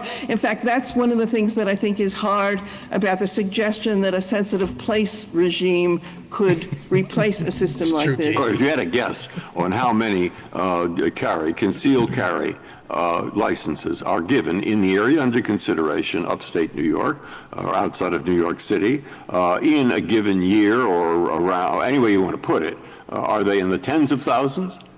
Are they in Thank you, Richard. So I can't do it statewide. I have statewide estimates, not estimates. I have permits for Rensselaer County and for statewide. It would be possible to get more, but I don't. Are they rough? What are they?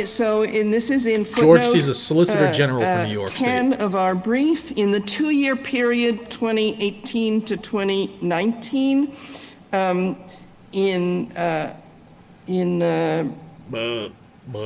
state, there were approximately 37,800 grants. I get the idea, and if in fact it were remanded, I guess we could go into that in more depth. That's correct.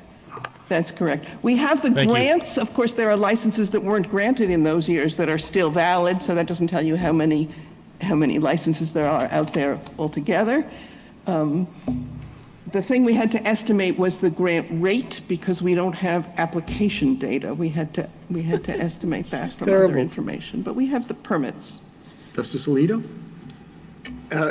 Is it correct that the non-speculative standard applies throughout the state? It applies equally in New York City and in the most rural location in upstate New York? Well, it has been, the law has been interpreted to mean that, although the experience of granting licenses, the experience with license applications is that it is apparently more readily satisfied upstate.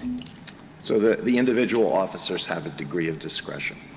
Well, yes, they're asked, like judges on many issues, they are asked to take into account certain factors. They can be reversed if they took the wrong factors into account or if they failed to take the specified factors into account. It's not unguided discretion, but it is discretion in the sense that... What guarantees, if any, are there in your regime that a licensing officer is not taking into account improper factors? I mean, this is a question about the judicial system generally. If he correctly records the factors that he took into account, they write letters or opinions which may or may not fully disclose. One assumes will disclose what they thought was important. When often they're not just the papers, but there are the, if he denies a license, he will say why. He has to say why. We've been presented in your brief and all the other briefs in this case with an enormous amount of history, citations to all sorts of statutes and other sources. Hit that subscribe button, guys. Hit the thumbs up so more people can see it and share it. Would you be willing to concede that maybe Please. you got a little bit overly enthusiastic in your summary of some of the historical sources that you cited in your brief? I'm going to give We you. did our best to be accurate in reporting what we reported. I don't know what you have in mind. Yeah, well, I'm going to give you an example, which is, it's troubling. I can see how it would slip through. I'm not accusing you personally of anything. But on page 23, you say that Talon. Boom. in founding era America, legal reference guides advise local officials to, quote, arrest all such persons as in your sight shall ride or go armed. And this is a citation to John Haywood, a manual of the laws of North Carolina, 1814. So I looked at this manual, and what it actually says is, you shall arrest all such persons as in your sight shall ride or go armed offensively. And somehow that word offensively got dropped from your brief. I would think that's an irrelevant word. Alito's good. I think it would have been better to put it in and make an explanation, but I do think it's an irrelevant word because we have substantial authority for the proposition that guns were deemed to be offensive weapons. And that's why we have this dispute about whether saying, I mean, there are different ways of putting it, offensively or with offensive weapons or to the terror of the people. These either describe a separate characterization, a separate feature that not all weapons have, that's my friend's position on this, or they describe the belief that all such weapons are offensive. Well, I don't want to belabor the point, but of course, if any possession of weapons outside the home was illegal, then there would be no need to put in the term offensively, the inclusion of that. Well, there are many other weapons. Usually, but there's a list that's. We support the 2A, but. It's not in this particular instruction, but there will be a list of weapons. They were talking about much more than guns, and it was guns that were said over and over again to be offensive. All right, well, weapons. Thank you. But that's the explanation. Jeez, terrible. Justice Sotomayor? Justice Kagan? You started a thought and then you were taken off someplace else, so I just wanted to allow you to finish the thought. She doesn't know what she's thinking. What you said was that there was a reason why a sensitive place regime cannot serve as a replacement, and then you were not given an opportunity to say why. So why? Well, essentially because there are, it would be very hard in the first instance, and I think also not very acceptable in the to my adversaries on this in the second instance to specify in advance all the places that ought properly to be understood as sensitive. So it sounds like a very convenient alternative. But for example, we were talking about Times Square on New Year's Eve. Times Square when the theater district, when commerce is in full swing, Times Square almost every night is shoulder to shoulder people. So then you end up having a very big difficulty in specifying what all the places are that have the characteristics that should make them sensitive. It has, in principle, it has an attractive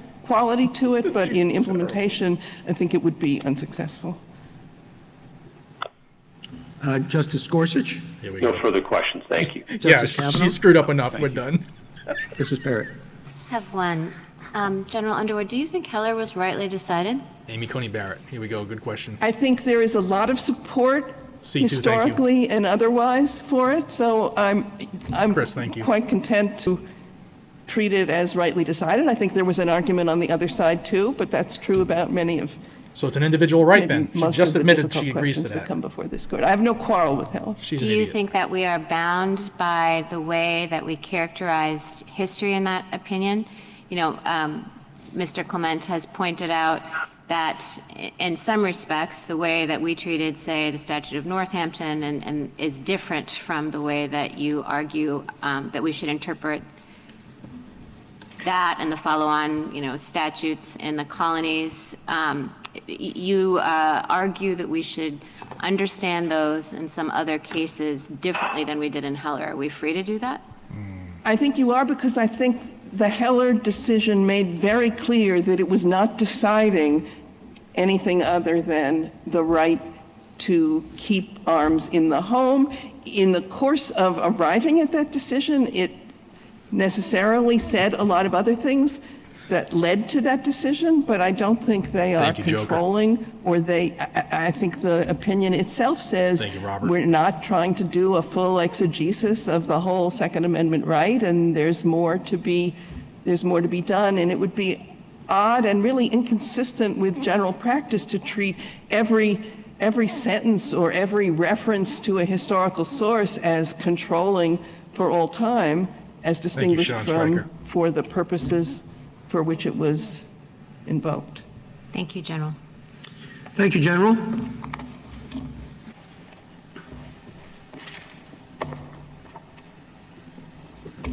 She got Mr. Fletcher? hammered, y'all. Thank you, Mr. Chief Justice, and may it please the court. Fletcher. New York's proper cause requirement is consistent with the Second Amendment because it is firmly grounded in our nation's history and tradition of gun regulation. As Justice Alito said, there's a lot of history floating around this morning, and so I want to be clear that when I say that, I am putting to the side all of the disputed bits about the Statute of Northampton, about the surety laws, and I'm putting to the side laws that restricted concealed carry but did not restrict open carry. And I am focusing on laws that either prohibited or required a showing of good cause to carry a concealable weapon like a pistol. Tennessee enacted one of those laws in 1821. Texas followed in 1871. New Mexico and Arkansas likewise enacted such laws in the years immediately after the ratification of the 14th Amendment. And over the decades that followed, more than a dozen other states enacted other laws that were at least as restrictive as New York's. Like my friends from New York, I count about 20 laws in total that fit that description. It's my daughter. Those laws remain in force in 7 states today, and more than 80 million Americans live under their protection. They are, in short, both traditional and common regulations. I'd welcome the court's questions, or I'm happy to continue. How do we determine which states we should look to? You focus a lot on Western states, but the West is different. I agree, Justice Thomas, and I think there might be reason to be skeptical about a tradition that's only reflected in one state. I think that's a problem for Mr. Clement in relying on some of the cases exclusively from the antebellum South. But the cases that we're relying on come from the South, like the Tennessee, Arkansas, and Texas law I described. West Virginia had a similar law, as did Alabama, New York, Massachusetts, California, Hawaii. The tradition that I am drawing on spans 2 centuries, going back to the Tennessee law, spans 150 years when you broaden it out to many states, and spans all regions, or virtually all regions of the country. So I think that's the sort of tradition that you can look to when defining a national tradition of gun regulation. I mean, what is the appropriate analysis? I mean, I think generally don't reinvent the wheel. I mean, the first thing I would look to in answering this question is not the Statute of Northampton. It's Heller. And Heller has gone through all this stuff. And obviously in a somewhat different context, although that's part of the debate, self-defense at home, this is different. But I still think that you have to begin with Heller and its recognition that the Second Amendment, it has its own limitations, but it is to be interpreted the same way you'd interpret other provisions of the Constitution. And I wonder what your best answer is to the point that Mr. Clement makes in his brief, which is that, for example, if you're asserting a claim to confront the witnesses against you under the Constitution, you don't have to say, I've got a special reason. This is why I think it's important to my defense. The Constitution gives you that right, and if someone's going to take it away from you, they have to justify it. You don't have to say when you're looking for a permit to speak on a street corner or whatever that, your speech is particularly important. So why do you have to show, in this case, convince somebody that you're entitled to exercise your Second Amendment right? So let me start with the general question and then get to that specific point from Mr. Clement. As to the general question about Heller, we agree completely that the court ought to apply the method from Heller, which we, like I think all the parties, take to be look to the text, history, and tradition of the Second Amendment right, and we're applying that now to a somewhat different issue with the benefit of somewhat broader materials. Now, as to the question about why do you have to have a showing of need, I think the problem with Mr. Clement's formulation is that it assumes the conclusion. If you had a right, the Second Amendment conferred a right to carry around a weapon for possible self-defense just because an individual wants to have one available, then obviously you couldn't take away that right or make it contingent upon a discretionary determination.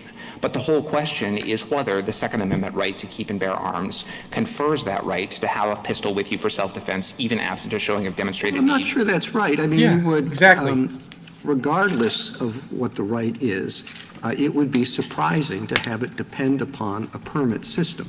You can say that the right is limited in a particular way, just as First Amendment rights are limited, but the idea that you need a license to exercise the right, I think, is unusual in the context of the Bill of Rights.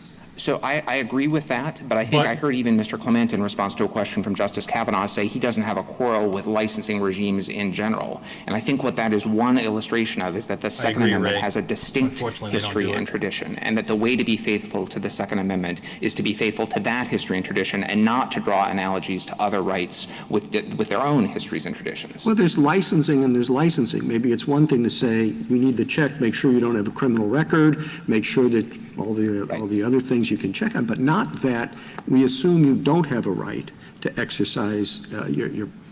So I guess it's hard to say it without saying it. With exercise your right under the Second Amendment, and you've got to show us that you do. So we would ask that question by looking to the history and tradition of the Second Amendment. And in Tennessee in 1821, you couldn't carry a pistol at all. In Texas in 1871, you had to have a showing of need if you were going to carry a pistol. And that showing of need was actually much less favorable than the New York regime. In Texas, in West Virginia, and in Alabama, in those laws that we cite, need to carry a firearm was a need that you had to show when you were prosecuted for violating the law. It was essentially a self-defense requirement, and you had to persuade a jury in a criminal trial that you had an immediate pressing need to be carrying the gun when you were carrying it.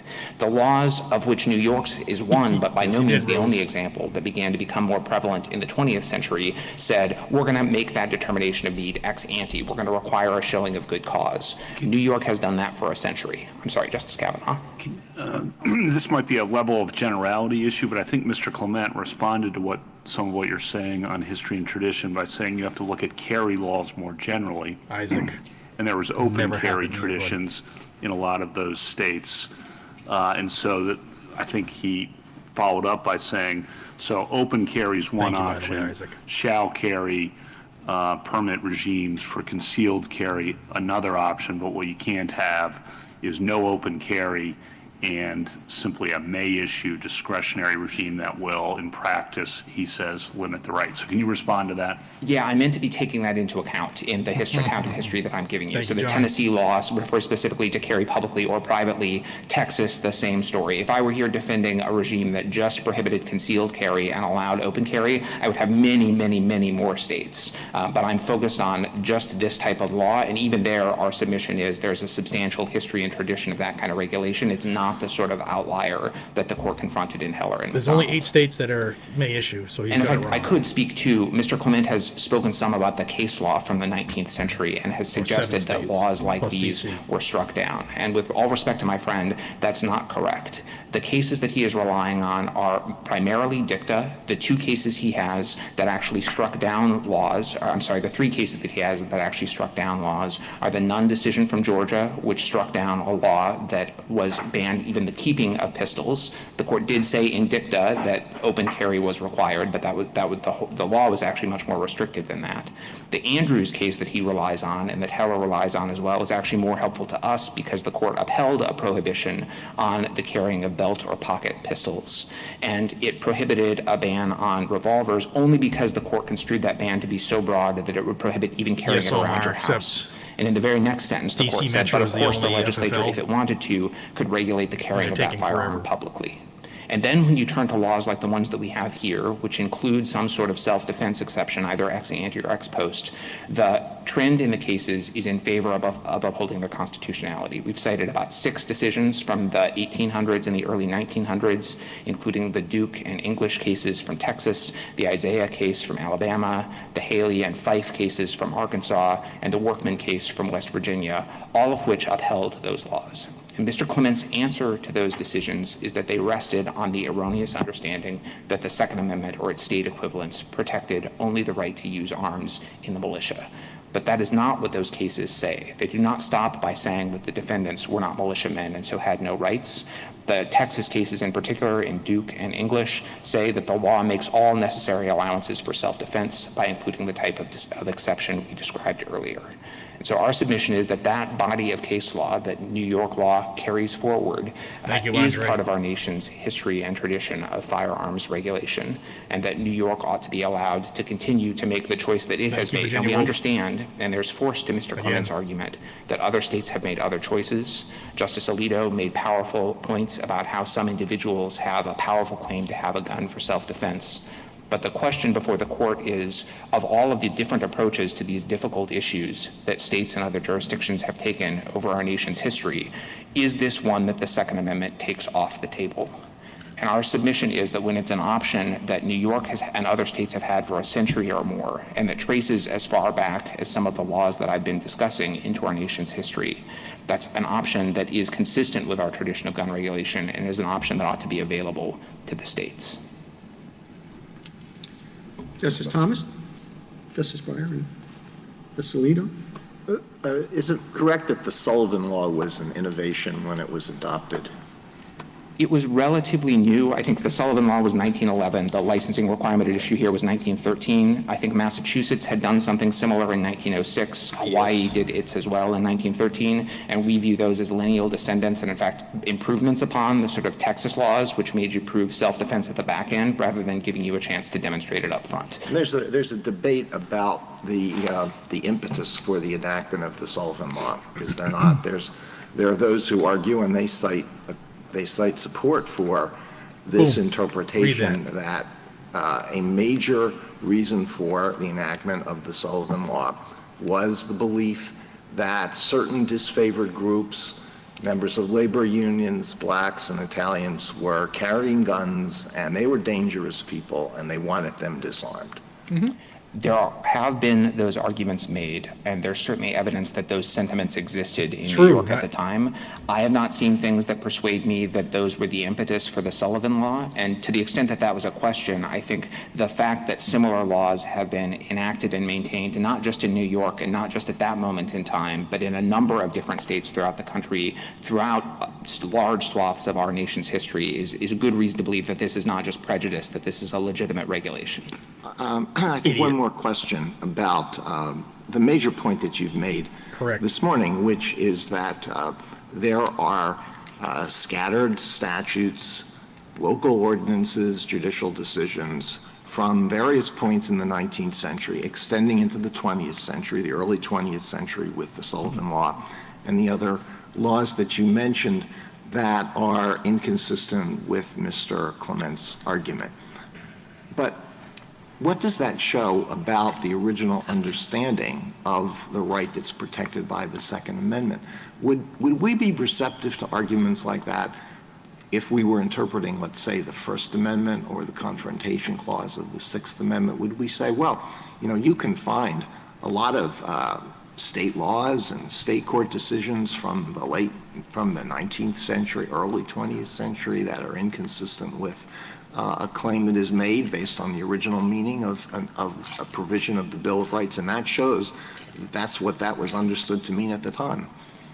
Well, Justice Alito, I think Heller was receptive to those types of arguments and conducted a review of history through the 20th century, and rightly so. I think it's not unusual to look to the nation's tradition to understand the meaning of constitutional rights. I think that's especially appropriate here for a couple of reasons. One is that I think everyone agrees that the right codified in the Second Amendment is a right that is subject to some reasonable regulations, and in deciding what regulations are reasonable, we think the fact that they've been prevalent throughout our history is a good sign that they are. Nope. We think that's especially so because of a point that this court made in McDonald, which is You've just that been getting throughout the away with nation's history, this is a right that's been recognized and codified in state constitutions as well. It's not something that people were not aware of. And so the fact that this type of regulation coexisted for so long with that understanding, we think is a particularly strong indication of its consistency. Well, Heller, and I will stop after this, Heller cited decisions going into the 19th century as confirmation by state law of in what it had Massachusetts. already They have concluded 40 days. based on Call the text License Review Board and history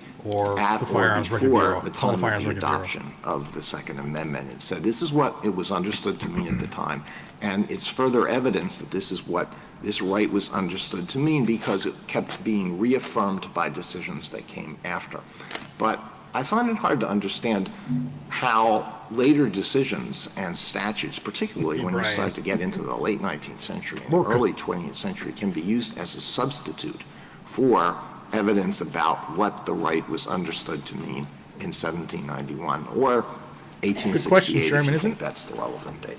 So you're certainly right about the way that Heller looked to decisions on its core holding of does the Second Amendment protect only a militia-focused right or an individual right. But when Heller turned to the question presented here, which is what sorts of regulations are consistent with the right that it was recognizing, I think it's fairly read to extend the analysis into the 20th century for the reason that Justice Kagan identified, that it validated as presumptively lawful felon in possession requirements, bans on the possession of firearms by the mentally ill that date to much later than the 19th century. Thank you. Justice Sotomayor? What do you do with No, Heller Chris, 40 days period. and its recognition of categories of exclusion? Mentally ill, felons, domestic violence, presumably, although it didn't mention it. Can any of those ever pass scrutiny on their face?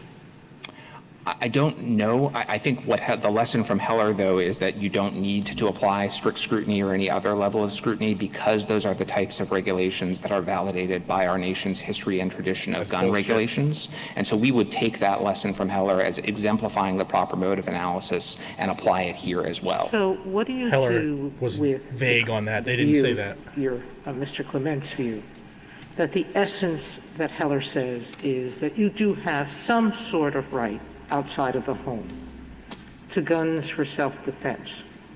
So how do you finish what you think that right is, or how do you describe it? So we don't quarrel at all with the notion that the Second Amendment has something to say outside the home. Our submission is just that to understand how it applies outside the home, one has to look to the history and tradition of regulations. And No, what they we don't. tried to argue in our brief and this morning is that there is a substantial history and tradition of the regulation of the public carrying of concealable weapons, including pistols, because of the dangers that they present, and that regulations of that type, of which New York's is one, are consistent with the right recognized in the How Second about, Amendment. let's go to the That's why bling's extreme. important, guys. I know There's people no hate exception it. for That good comment right cause. there. There's no exception for no exceptions whatsoever. No rifles for hunting, no nothing. Outside the home, you can't possess any kind of ammunition-driven weapon. Thank you, Jeff. Yeah. Where would we be with that? I think that is a type of regulation that fortunately no state has today, and that I don't think there's any historical precedent for. I don't think you could make this sort of argument for that So sort of give law. me the limiting principle of what regulations and how far they can go that don't achieve that. Right. So I think, like Mr. Clement, it's going to be difficult for me to give you definitive answers because, in our view, this is an inquiry that has to be driven by history and tradition, and that requires a careful examination of history and tradition. But let me give you a couple of guideposts. I think there is a tradition of laws like the Tennessee law that I alluded to earlier and others that prohibit the carrying of concealable weapons without any exception for self-defense or any good cause exception like the one that you have in the New York law.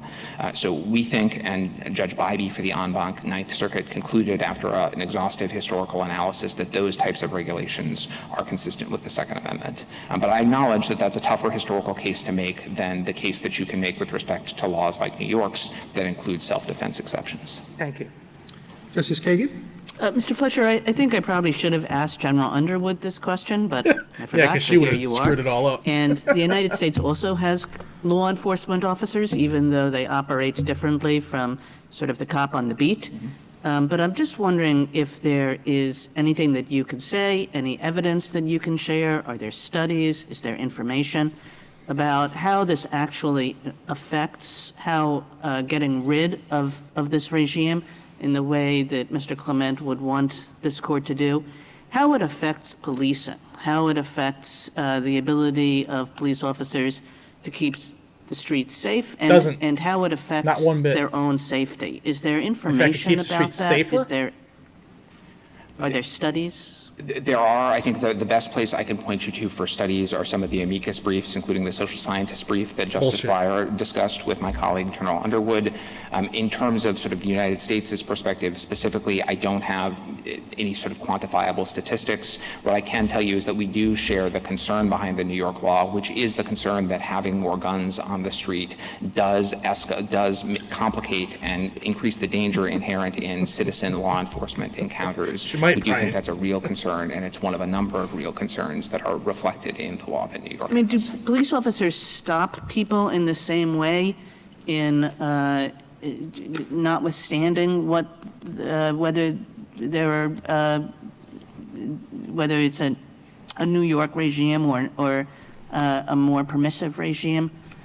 I apologize. I don't have studies on that. All that I can give you is my own sense that if I were a police officer, I would certainly think prominently in my mind about what are the odds that the person that I'm stopping or approaching on the middle of the highway, late at night, is likely to be armed. And the licensing regime in the state is going to be an important factor in the risk that that's the situation. What's the likelihood of them carrying a bologna sandwich? It's irrelevant. Justice Gorsuch? Mr. Fletcher, in your brief, you suggest that the New York law passes both the text and history approach and an intermediate scrutiny. Should we apply that? And I guess I'd like to pose the same question to you that I did to Mr. Clement, and that is, what is the appropriate test between those two or others? The lower courts seem very divided over how to approach Second Amendment questions. Some apply the text and history approach to the challenge before them. Others say, yes, text and history is appropriate, but we're not going to extend to the Heller right until and unless the court first does so through its own text and history analysis. We're not going to do it ourselves. Others have applied intermediate scrutiny. Others have applied what might be described as a watered-down version of intermediate scrutiny. And some have suggested strict scrutiny or some modification of it should apply. Strict. I'd just be grateful for your thoughts. I appreciate the question, Justice Gorsuch. And I think our view is that courts ought to follow what we understand to be the lesson from Heller, which is that you start with text, history, and tradition, and when those sources provide you an answer, one way or the other, either that the law is valid or that it's invalid, you end there, and that's the end of the inquiry. We take that approach to be consistent with the approach described by Justice Kavanaugh in his dissent in Heller 2.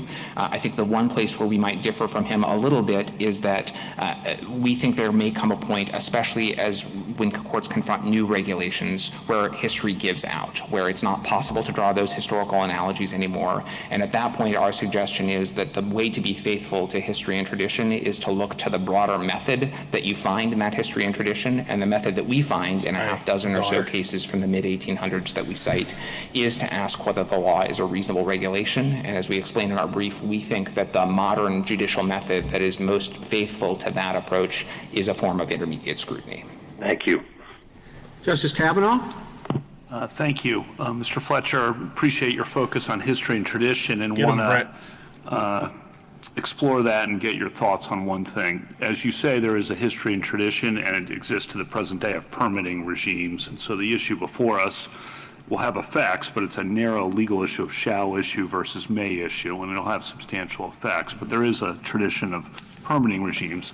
But how do we think about, do you think, kind of a separate tradition that the Chief Justice and others have referred to in our constitutional law of concern about too much discretion in exercise of authority over constitutional rights, and that too much discretion can lead to all sorts of problems, as our history Gregory, thank shows. you, man. So you've got the tradition of permitting, but how do we think about, fold in just a general concern about too much discretion?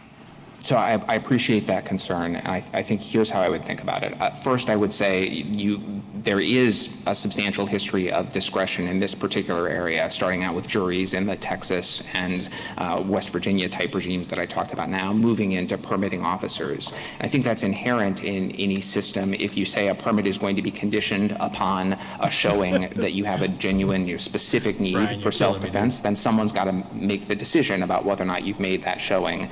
New York has decided it's best to do that by delegating the authority to local officers, local judges who are most familiar with local conditions. I do appreciate the concern about discretion, and I think if the court were to conclude that some sort of good cause, sort of self-defense-based exception is required, then the court might conclude that some more predictable or stringent or prescriptive guidelines are required. Jeremy, you can't spot have that on. much discretion if the court concludes that that sort of good cause exception is actually constitutionally required. Thank you. Appreciate it. Justice Barrett? Thank you, counsel. Rebuttal, Mr. Clement?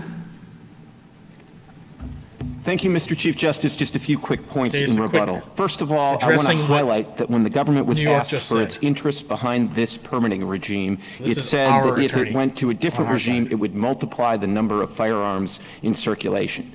In a country with the Second Amendment as a fundamental right, simply having more firearms cannot be a problem and can't be a government interest just to put a cap on the number of firearms. And that just underscores how completely non-tailored this law is. It might be well-tailored to keeping the number of handguns down, but it's not well-tailored to identifying people who pose a particular risk or anything else, because it deprives a typical New Yorker of their right to carry for self-defense. Second point I want to make is just about population density. There's been a lot of discussion about that, but it's very much a double-edged sword, because when there's a population density, that's an awful lot of people who all have Second Amendment rights. And so you can't just simply say we're not going to have Second Amendment rights in the areas where there's dense population. And I would say here experience does tell you a lot. By my count, 7 of the 10 largest cities in America measured by population are in shall-issue jurisdictions. And I've mentioned them, cities like Phoenix, Chicago, Houston. These are large cities where it hasn't been a problem. If you want to look at the empirical evidence, and I know, Justice Breyer, you asked about this, please also look at the English brief on the top side, because it's a very rigorous statistical analysis that shows that as a matter of actually doing statistics right, there's no difference here. And what the only difference you really see is that people who have a handgun for self-defense end up with a better outcome. They're not shot. They're not made victims. But the English brief, I think, is really worth taking a look at. I want to say a quick word just about permitting. There may be limiting permitting in other contexts, like parade permitting, but I'm not aware of any context whatsoever where, in order to get a permit, you have to show that you have a particularly good need to exercise your constitutional right. And I think that is the absolute central defect with New York's regime here. I want to say a quick word about the history that my friend from the Solicitor General's office emphasized. It's telling that his first example is Tennessee. If you look at the Heller decision, Tennessee is a problematic state in terms of its history. The court gave that Tennessee Supreme Court first came out with the IMET decision, which the majority opinion in Heller criticized. It then came out with the Simpson decision and the Andrews decision, both of which protected Second Amendment rights, and the majority opinion in Heller praised those decisions at the same time that it criticized AMET. So to the extent there was an 1821 statute, I would put it in the same box as the AMET decision. Texas, which is their next example, and their only other 19th century example, if I heard my friend correctly, is even more problematic to rely on, because Texas had a specific constitutional amendment that was similar to the English Bill of Rights, but different from the Second Amendment, that allowed the legislature to put specific restrictions on the right. So relying on 1871 Texas is highly problematic from a historical perspective, and that just leaves them with 20th century examples, which we concede, but by that point, the collective rights view of the Second Amendment was everywhere. Let me finish just by saying there's absolutely no need for a remand here. There are interesting statistics that could be developed, but none of them are relevant to the two central defects in this regime. First, that in order to exercise a constitutional right that New York is willing to concede extends outside the home, you have to show that you have an atypical need to exercise the right that distinguishes you from the general community. Excellent point. That describes a privilege. It does not describe a constitutional right. That is a sufficient basis to invalidate the law, but then there's the discretion. And the discretion here has real-world costs. If you want to look at it, look at the amicus brief in our support by the Bronx public defenders and other public defenders. The cost of this kind of discretion is that people are charged with violent crimes, even though they have no prior record, just because they're trying to exercise their constitutional right to self-defense. And if you want to know how this impacts policing, one of the way essentially making everybody in New York City a presumptive person who is unlawfully carrying is that leads to stopping and frisking everybody. The framers, I think, had a different vision of the Fourth Amendment and the Second Amendment, and that is that individuals get to make their decision about whether or not they want to carry a firearm outside the home for self-defense. In 43 states, people are able to do that. It doesn't mean everybody ends up carrying, and it doesn't mean that those 43 states have any more problems with violent crimes or anything else than the 6 or 7 jurisdictions that don't honor the text, the history of the Second Amendment, and Heller. Thank you, Your Honors. Thank you, counsel. That was good. The case is submitted. The Honorable Court is now adjourned until Monday next at 10 o'clock. All right, guys, let me stop this. That's that. You just heard how the Supreme Court does business. If this is a first for you, then you will probably be frustrated because they interrupt a lot. There is a time limit for each side. I think, like I said at the beginning, I think it was 70 minutes. And they interject. And you can obviously see the spin of each justice. You can also... hopefully I enjoyed. You can see when the setup is coming. You can see those slow pitch softball tosses, and you can tell when they have somebody on the ropes like that Solicitor General from New York. She was horrible, and they beat her badly. And she was their shining star. At least she thought she was until she actually got into the building today. So. Stay tuned to the channel. Subscribe if you haven't already. This case is not going to be determined today. So if you're looking for something to how is it going to go? This can take months. The Supreme Court doesn't do anything quick, and this isn't the only case that they're considering. They've heard 3 already. This is the 3rd one they've heard this week. So I will keep you up to date as fast as possible, and all you got to do is hit the subscribe button down below. If you like the video, please smash the thumbs up and share it with other people, because YouTube does not want this out there, because this could fundamentally change gun control, period. So with that said, thank each and every single one of you for being here. I really appreciate you, and if you like to see these type of things, let me know, and when we have another case that's worth us all watching, I'll keep doing the live streams as long as y'all keep coming. So with that said, I need to go pick up my daughter. Be safe, stay vigilant, carry a weapon to keep you, yourself, your family, and your community safe. And I think personally this is a win today. But I don't know what they're going to do, because they're going to sit back and hash all this stuff up. So, but I think this was good for us today. Until we see each other again, y'all, have a great day. And I will see you in the next one. Take care.